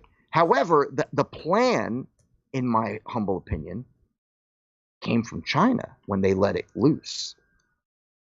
Well, here's the problem. It was actually worked on here. You know, we sponsored a lot of it, but it was this science experiment, which is what I called it, was again a science experiment that also was worked on here in the United States, and of course it went back over there, and then it went a lot of places. Canada, and then back to China again. This is something I've been saying for a long time. Who was it we interviewed that told us that? Do you remember? I was saying that early on, but also Paul was also saying that early on, and there was another gentleman also saying the same thing. That's right. I distinctly I'm forgetting remember the guy's name. We interviewed a former CIA. He was like a CIA guy. Yeah. God, what was that guy's name? No, his name's not Marshall. Well, in any event, the guy that we interviewed that was bringing it up to us, that was a shocking moment for me too when I when he expressed that to me. So yeah, it's just unbelievable. They lied. And Mike, I told you long ago, and you said, well, you would need a lot of people to create this lie. And Mike, a lot of people say things like that. They say, well, it would take too many people to go through with something like that and not leak out information. But Mike, I mean, a lot of these things do happen and a lot of people are involved, but they are threatened to, their whole families are pretty much threatened probably. And either they get a huge amount of money that sort of makes it all go away, Mike. That's right. There's a famous Nazi who made the comment that if you spread a lie, if you tell a lie long enough times, it becomes a truth. And that's exactly what happened here. It's exactly what happened. They fooled the American people on many topics, not just COVID, but on many topics. Many things, yeah. And they made us believe this, that, and the other, and it was all done for their advancement. Oh, you could thank the U.S. government for that, Mike. And again, furthermore, you could see it all out there on Twitter. It was all paid propaganda, and Twitter paid to censor Americans and promote all the U.S. propaganda from our own government. Right. They didn't want you to talk about COVID. By the FBI, Michael. That's right. They were told by the FBI, and also podcasts like this, shows like this, also heavily censored, Mike.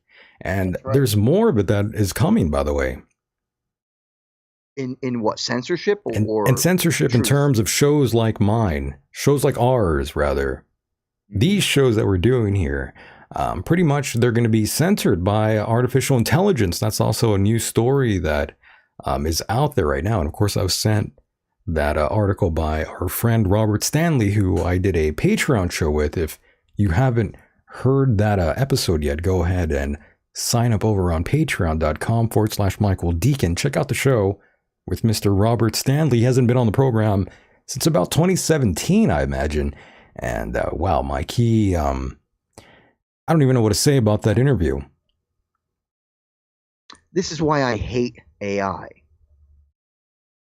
It shouldn't be up to AI to tell me what I can and cannot publish on the internet. Well, AI is going to be a big part of our lives going forward, Mike. Big pharma, big corporations out there, they will be dominating our lives like they have the past 3 years now.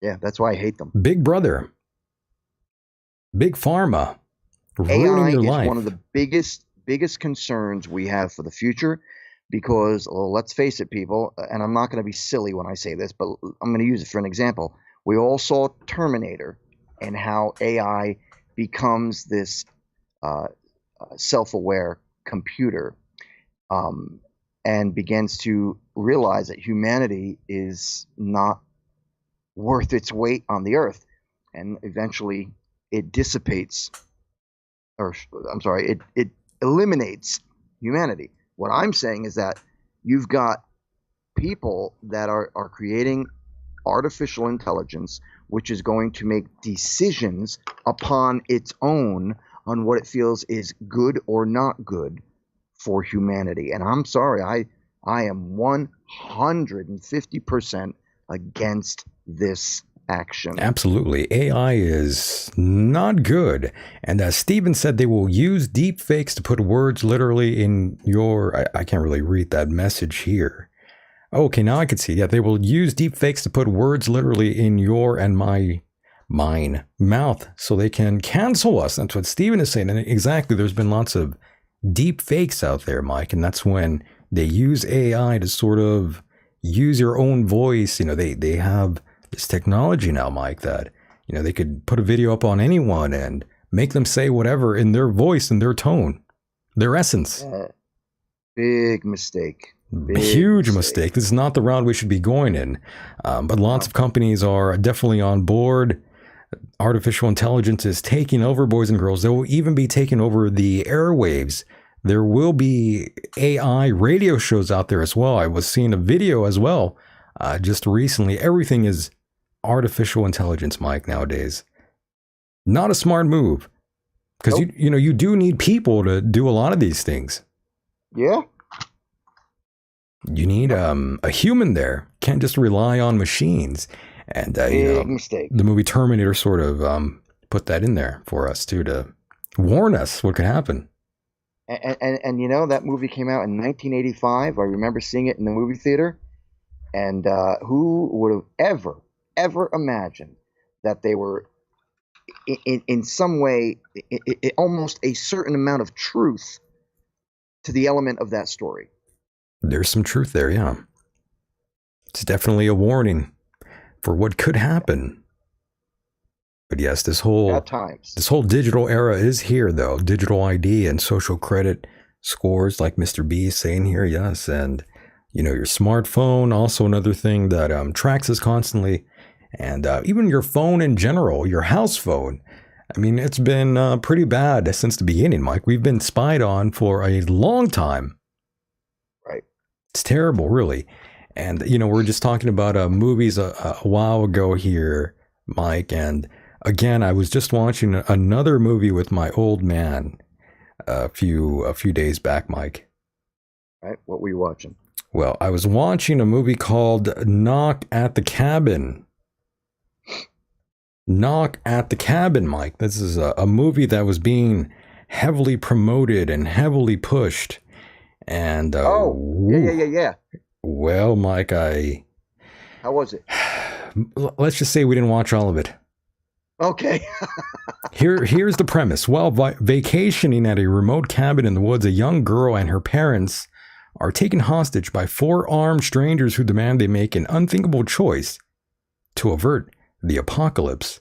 Confused, scared, and with limited access to the outside world, the family must decide what they believe before all is lost. So, I mean, once I read that, I thought, okay, this is going to be pretty cool.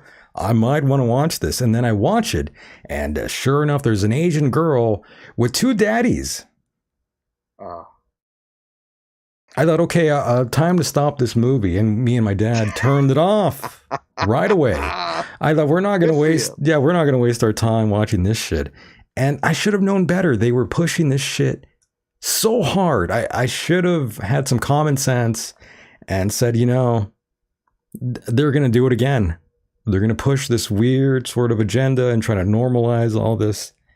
I mean, come on. We don't need to see it in every movie, Mike. Come on. You're gonna. Give me a break. That's how Hollywood works now. Yeah. Every movie. Every interracial goddamn marriage, movie. 2 daddies, 2 mommies, gay kids, transgender. That's what you're going to see. That's what's being pushed. And about this movie, it's too bad. I actually like the guy whose name I can't remember, but the really big guy, he was in, the first time I ever saw him, he was in one of the Chronicles of Riddick movies, which I actually enjoy. And that's the first time I saw him. This is not Vin Diesel. No. That's not Vin Diesel. I forget his name. But he's really, I like him. You're talking about David Batista.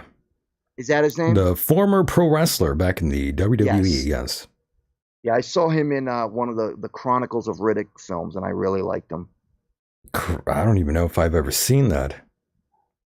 You probably hate it. It's Vin Diesel. He plays do you remember the movie Pitch Black? I remember Pitch Black, yeah. That was a long time ago, but I do remember that film. Right. Well, that was kind of cool. I just happened to be watching. I've got all 4 DVDs of the movies, and I liked it. I mean, it's just a fun science fiction film. Okay. Well, yeah, the Riddick I'm seeing now, that's from back in 2013. Yes. The other one came out like in the 90s, right? That is correct. The first one, Pitch Black, came out in the late 90s. That one was good. Yes, and Mr. B, I agree with you wholeheartedly with what you're saying here. You're not lying. You're not lying with what you're saying.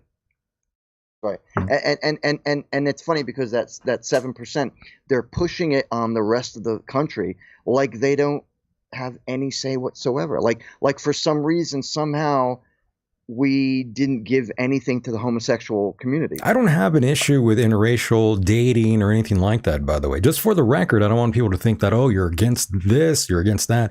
It's not that. It's not that. It's the fact that Hollywood likes to normalize this 2 daddy, 2 mommy agenda sort of thing all the time. It's too much. Yep. It's too much. It's not a reflection of reality.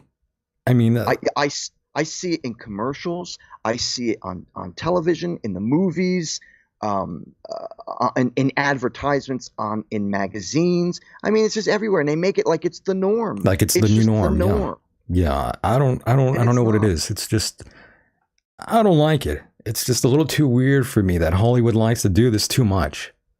Right, and like Michael, I'm also going to stand up and say I've got no problems with interracial marriages, lesbians, homosexuals, gays, whatever. Yeah, we don't really care. Any problems with these people, but don't shove it down my throat, please. Yeah, we don't want to see that all the time. Every movie. I think it was almost like, for me, I think it was kind of like back in the day in the 90s and even the 80s when I was part of the club scene and I used to go into a bathroom and be standing next to a guy dressed in drag using the urinal. That didn't bother me.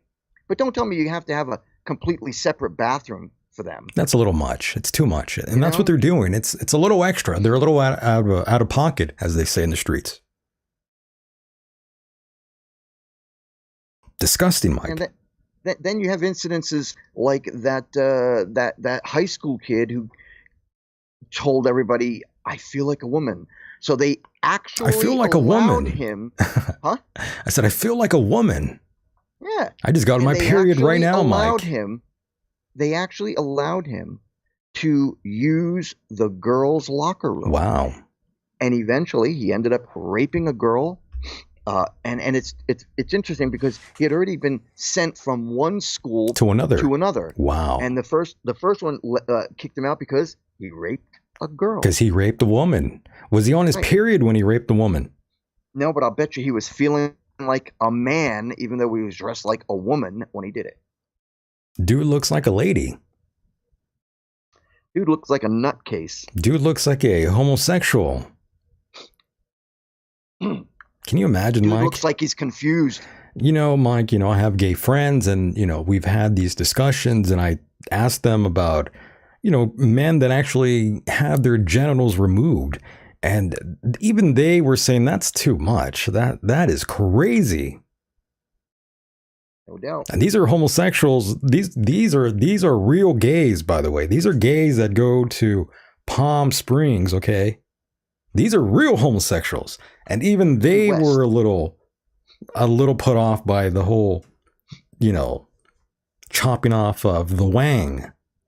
Even some of the gay people that I've conversed with over the years have even said that this whole issue with allowing high school kids and even kids in grammar school to either dress the opposite sex or go as far as getting the hormones and getting certain parts of their bodies locked. That's crazy. That's crazy. That's the worst thing you could do under the age of 25, because eventually you may end up changing your mind and go say, hey, you know what? I don't feel like I'm gay anymore. I feel like I'm straight. I'm straight now. I want to start dating gay guys again or girls again. And then you realize, oh, I can't because I chopped my penis off or I chopped my tits off. My dick is gone. That's what I hear. Detachable penis. Imagine hearing that in an alley. My dick is gone. Out in New York. One of those alleys out there. In the Bronx. Oh, the things I've seen in alleys. Over in the Bronx? In New York. You've seen it all in an alley in New York.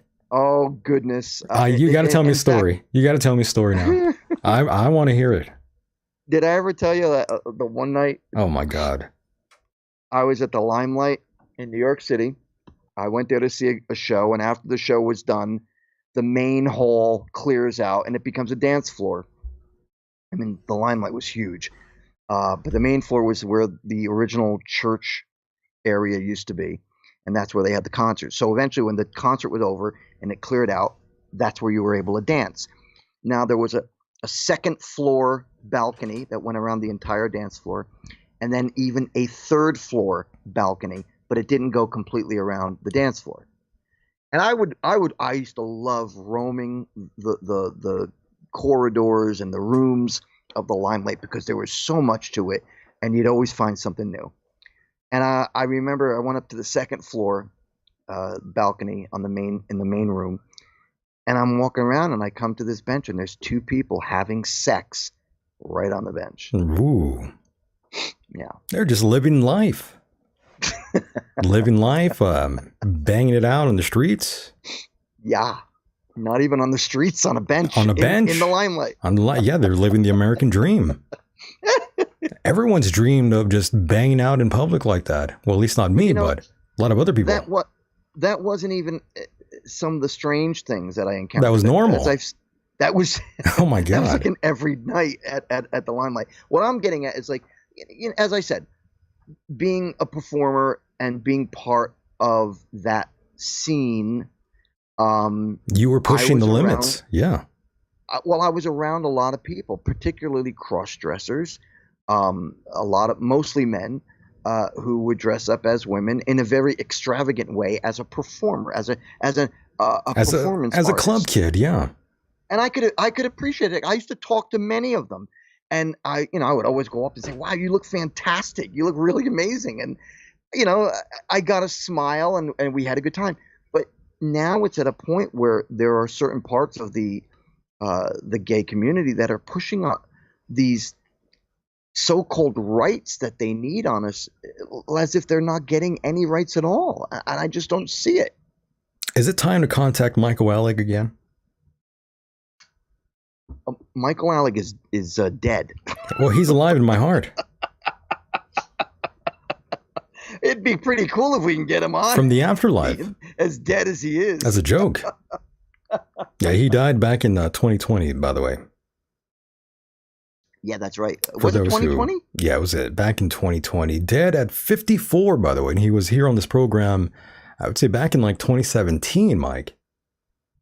Right, but didn't you have him on again, or he wouldn't get back in touch with you? No, I think he was just spun out on drugs all over again. I mean, that's one thing that I never really mention here on the air. Michael Alig, notorious sort of club kid in New York. He was doing all these sort of things. He's kind of the guy. At one point, he was like the main figure of right, this and for those movement. of you who don't know, he also murdered someone. He also killed his drug dealer. And there's a movie called Party Monster with Macaulay Culkin playing him. And yeah, he was on the show. And what you guys don't know is he was pretty effed up during the program. The guy was not sober at all. And even when he wasn't on drugs, Michael, he was a very unique character. He's a strange cat, but yeah, he was actually on the show for like about an hour, and then he had to leave to go to a party. And the guy they're throwing a party for overdosed, by the way. Oh, no kidding. Yes. They were having a party for him because he was going to go to rehab, and he ends up dying. Oh. So, I mean, come on. Talk about irony. Yes. Good Lord. But yes, Michael Ehrlich. Lord. Michael Ehrlich dead. But yeah, he was an interesting guy to talk to. I talked to him a few times off air, and I could tell not sober at all, even though he was saying he was to people. I just thought, come on, you can't be lying like that. You're way too screwed up on drugs to be saying that you're sober. Come on. What blows me away is he served, what was it, 20 years, 25 years in prison? I'm not sure how long he served, but it was a while. About 20 to 25 years in prison, which for killing somebody is pretty amazing. Gets back out, has an opportunity. At the Limelight. That's where he worked, by the way. Right, before he got arrested back in 1995. So what I'm saying is you spend 25 years in prison. You finally get out. You get an opportunity to start again on the right foot. And the guy ends up ODing. And I think he was only out of jail for what, three or 4 years? Something like that, yeah. It was it was pretty recent. It took a long time before someone died around him again. But yes, his drug dealer, Angel Melendez, I believe it was his name. That's right. Yeah, Angel. I don't know about the last name, but I think you may be right. It was over Latino dude. It was over heroin. Was it heroin? Yeah, 10 bags. It was a combination of both heroin and cocaine. It says 10 bags of heroin here. Yeah, you're probably right. Yeah. That's pretty wild, though. I mean, can you imagine killing your drug dealer? Watch the movie, folks. Yeah, watch the movie if you're curious. Party Monster. Really good movie. If they could handle it. Macaulay Culkin did a good version of him, I gotta say. He did a great job, but I didn't really like what's his face in there. Seth Green? Yes, his character kind of annoyed me. Yeah, Seth can be annoying, I suppose. That too. He's just kind of an annoying redhead. Yeah. He gets on my nerves. But yes, Party Monster, go check it out. That's one of the reasons why all the gays like me, Mike.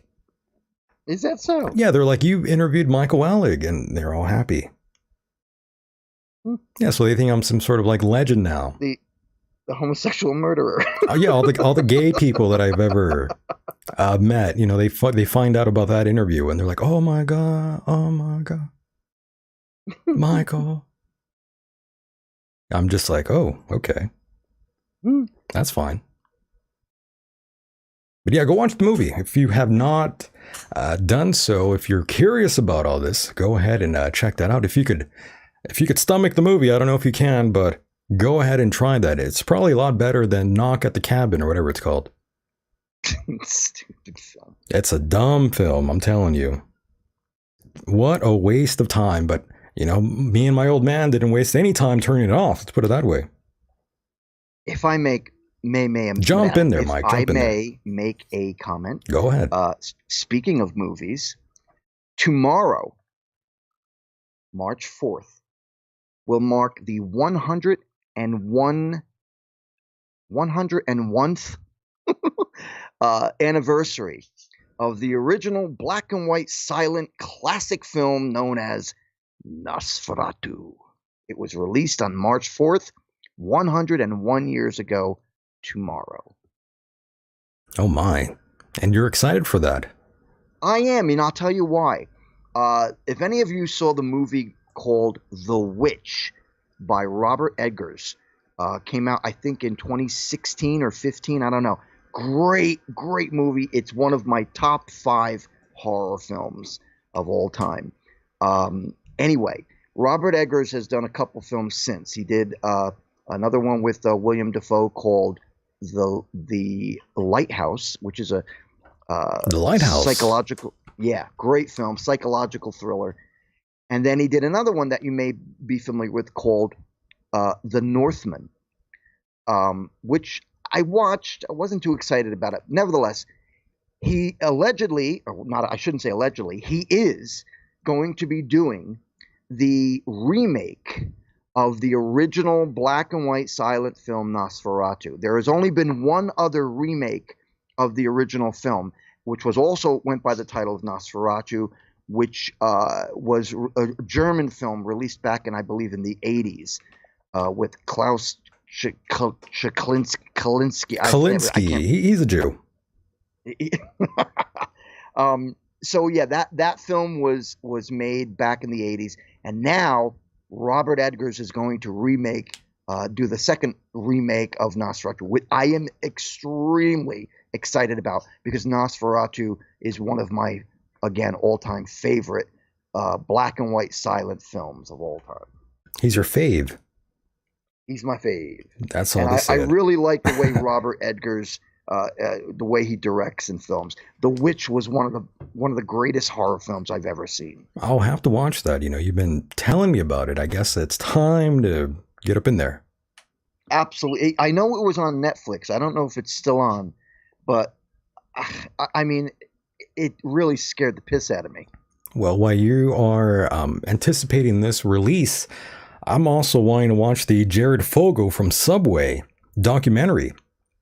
Is that so? A new documentary features stomach-turning audio of Jared Fogle, the disgraced former Subway spokesman, lusting over middle schoolers and asking to have sex with friends' children. Hey, kid, I'm the Subway guy. Come here, let me show you my beef. Hey, I work for Subway. Take your pants off. I'm the spokesman. Imagine telling like a little kid that, hey, I work for Subway. Take your underwear off. Take your underwear. Come look at my sausage. Yeah, look at this sausage. My sausage sandwich. That's right. Klaus Kinski. Thank you, Stephen. Or whatever that means. That's his name, Stephen Orz. Stephen.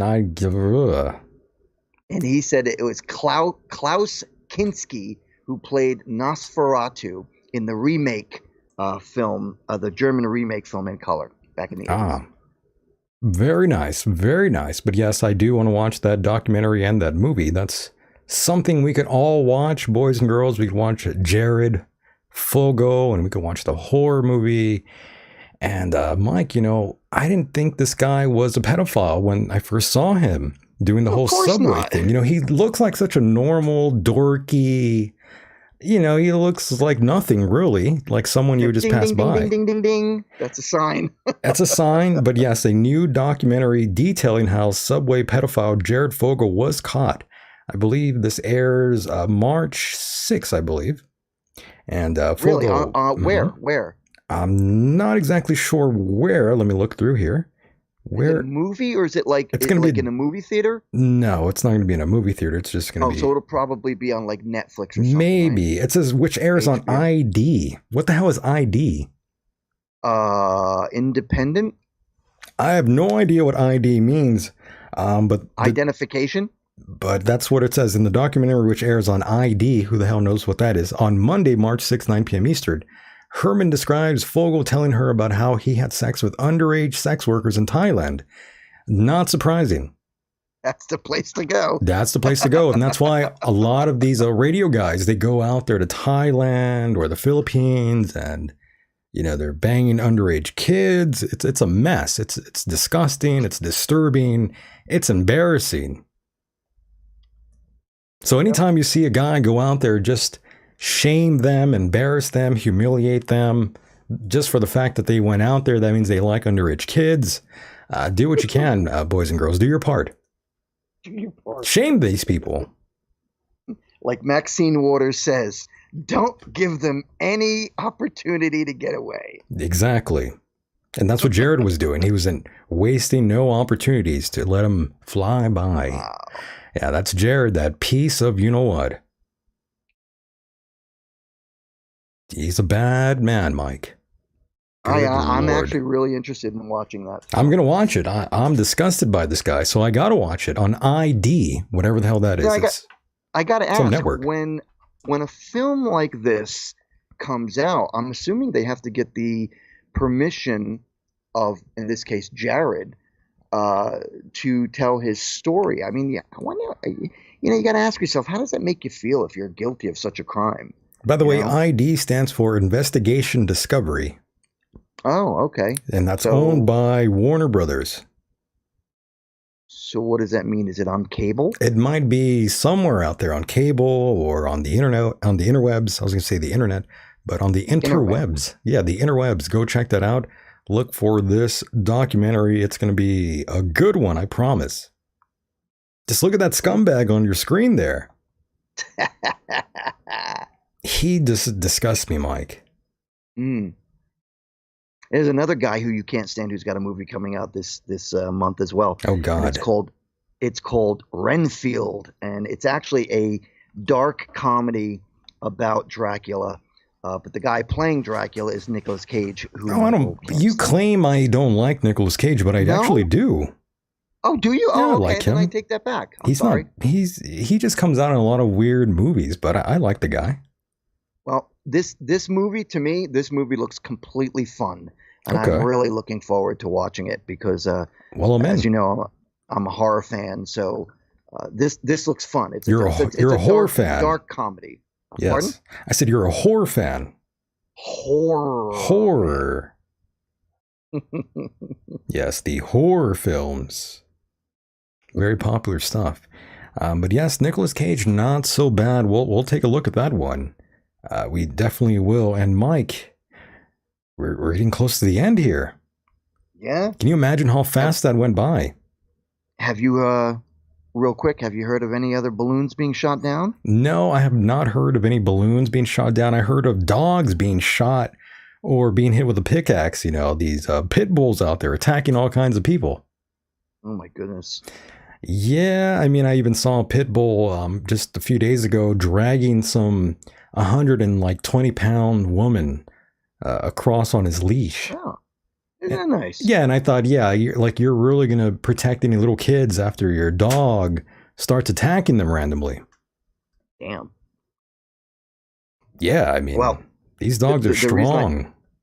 The reason I brought up the whole balloon thing is because I'm just curious. Have we heard anything about some of these balloons that have been shot down, on where they were from, what they were? I mean, it seems to me that they had a couple of false alarms. Well, there's nothing yet. I don't really see anything going on here. Any newer sort of spy balloons going on. I don't see anything like that right now in the news. From what I understand. Or answers, by the way.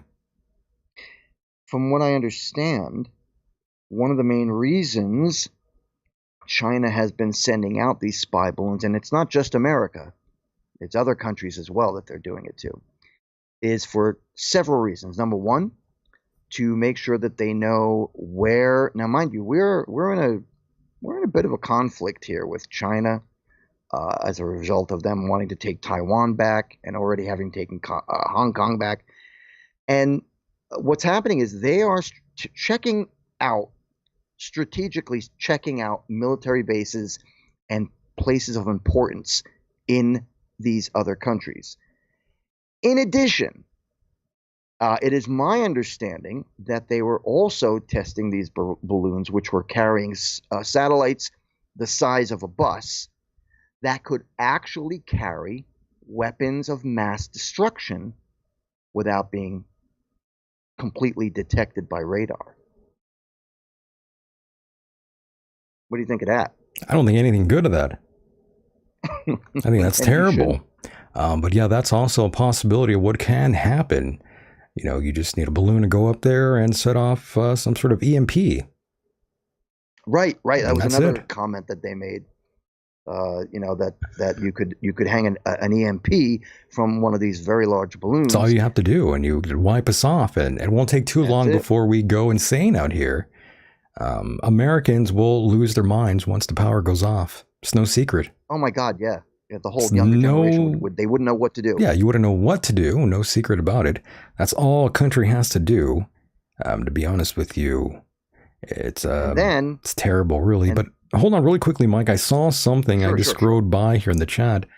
I saw something here from, who was it? Mr. B, who said Douglas is doing a 12-hour podcast. He is something between interesting and a freak. But if you find a guy who rants and raves, who's on meth and spends most of his money he gets from donations on hookers and meth, I mean, I guess that's something you'd want to listen to. Who are we talking about? There's a guy by the name of Douglas Dietrich, by the way. And this is someone that I find completely disgusting, in my opinion. I mean, doing meth and banging hookers out in San Francisco, I'm hoping he contracts HIV or monkeypox. They were talking about Douglas, not Hunter. No, Hunter, I'm sure, already has monkeypox. Kind of like the president, Joseph Biden. He went to the hospital as well recently for some sort of skin cancer thing going on. And I thought, it's probably just monkeypox he was getting removed. Getting the cure. Did you see Bruce Willis has got dementia? Bruce Willis is close to dying, Mike. He's on the edge. Wow, is it really? He's hanging out. He's hanging on the thread. That's what I read, and he's someone I had put on my celebrity death pool list. And the fact that he was appearing on like a new movie every week, I figured, he either owes someone something, or or he's gonna die. That's the only two things I realized right away. Wow. And sure enough, he's dying. So I called it. I like this. I liked a lot of his movies. So do I. Always played a tough guy. I like Bruce Willis, but the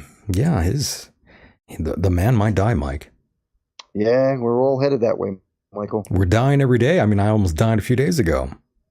That's right. Doesn't matter what age you are. Almost to the delight of all the haters out there that hate my guts and want me dead. Again, a big F you to any of you out there who wanted me dead. Now my mission in life is to outlive all of my enemies and urinate all over their graves, Mike. That's what I'm going to do. I don't give a shit what anyone thinks about that. I don't care. I for sure am going to defecate and urinate on their graves and on their headstone. Oh, that's it? That's right. I might even set it on fire. Okay. What, the excrement or the... I might even burn a cross on their grave, Mike. Let's put it that way. Put a bag of dookie. I'm going to burn an upside down... I'm going to burn an upside down cross over their graves, Mike. Really? I might even conjure their spirit just to taunt them again. Okay. Conjure the dead just to screw with them one last time. You're evil. I am evil. That's true. Hey, I don't deny it. Oh, good. Yeah, screw these people. Screw them. They deserve to be underground, Mike. That's my only truest and rawest feelings here. I'm being honest. Let them die. Exactly. So, Mike, it's been a fun time here with you. I had a great time with you. I definitely want to do this again with you very soon, Mike. Go ahead and plug away as I let you off in the distance here as we break through the I think the sun went down already out here. It's been down here since I went on the air with you. Okay, well, first and foremost, thank you, Michael, very much. I always have a great time when I'm your co-host. Number two, thank you, everybody, for listening tonight, whether you're listening to the live show or a podcast. If you're interested, please, my book, King of an Empire, To the Shoes of a Misfit, available only on my website, MikeHideous.com. If you haven't gotten it yet, please do. And that's it. Have a great night, everyone. Thank you for listening. As always, an honor and a pleasure to be here. Wasn't that fun? It was. It was a great time, Mike. Indeed. I enjoyed it. I thought it was a very well done show. I thought it was professional. I thought we did a great job. We handled ourselves well. We fought all the bad guys together, Mike. Indeed. We were back to back fighting the evil bastards out there. And before I forget, Michael, when you finish the show, give me a call at home. I got to talk to you. I don't want to call you. Then fine, don't call me. Well, I'll call you. I'll see how the Wi-Fi is holding up here. Don't worry. Okay. All right, brother. Take care. Unless you want me to stay on Skype and wait for you. You might have to stay on Skype here. I'll talk to you on Skype. Stay on Skype. Yeah, that might work better. When you finish the show, just get back in touch with me. All right. Got you. All right. Good night, everyone.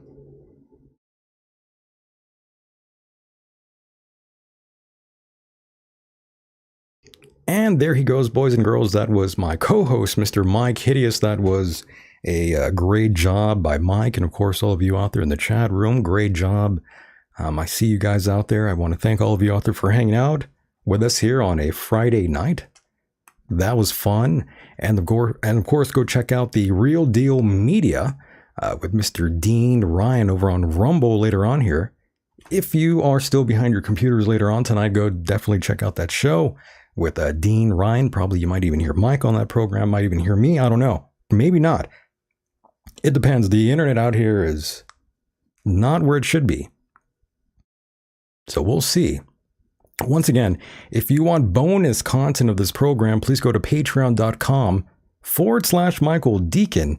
And that is where gold falls from the sky. We have plenty of good interviews out there, good shows. We had Joe Roop from Lighting the Void. And of course, we had Mr. Robert Stanley, who also has a program on Revolution Radio. I don't know who listens to that network at all, but definitely go there. Definitely check out his show. It's worth your time. Robert Stanley, a legend. Love the guy. He's a good guy. You might like him as well. If you like these fringe sort of topics, go ahead and listen to our boy, Mr. Robert Stanley. And ladies and gentlemen, you know, it's always an honor and pleasure to do these programs with you. I'll be trying to do more of them during the week here, more or less around 6 p.m. Eastern time. That might be a better time for you people out there in the East Coast that want to hang out and do all that sort of thing. Yes. Oh, yes. Hang out with us here on weekdays. And most likely 6 p.m. Eastern time might be the regular time of this program. I don't know if you guys like that. I don't know if it works for you guys out there. Definitely let me know. But again, patreon.com/Michael Deacon. And of course, go ahead and subscribe to us here on YouTube or the podcast rendition of the program. Search the Michael Deacon program on all platforms. Yes, Mike's got a good throwing arm, piss jugs included. Yes, we have the piss jugs right here. Definitely urinate while you're listening to this program. You don't need to go to the bathroom. Just piss or shit in the jug. It all works out. It's all good. You might just need to clean yourself up. Maybe open a window. But once again, boys and girls, I had a great time. I hope you did too. And good Lord, that was a lot of fun. I had a great time. And if you want more content, again, patreon.com/Michael Deacon. My God, I had to play it a million times. Ooh, it gets tiring, folks. But once again, I wish you well, wherever you are on this island Earth. And with that said, my name, in fact, is Michael Deacon. And we'll talk soon. Good night, everybody.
victory, victory. For angels are being released right now. Angels are being dispatched right now. Hamaka, aka, ata, raka, deda, baka, sanda, ada, ambo, osa, kata, rite, eke, banda, ada, rike, didi, ashada. For angels have even been dispatched from Africa right now. Africa right now. Africa right now. From Africa right now. They're coming here.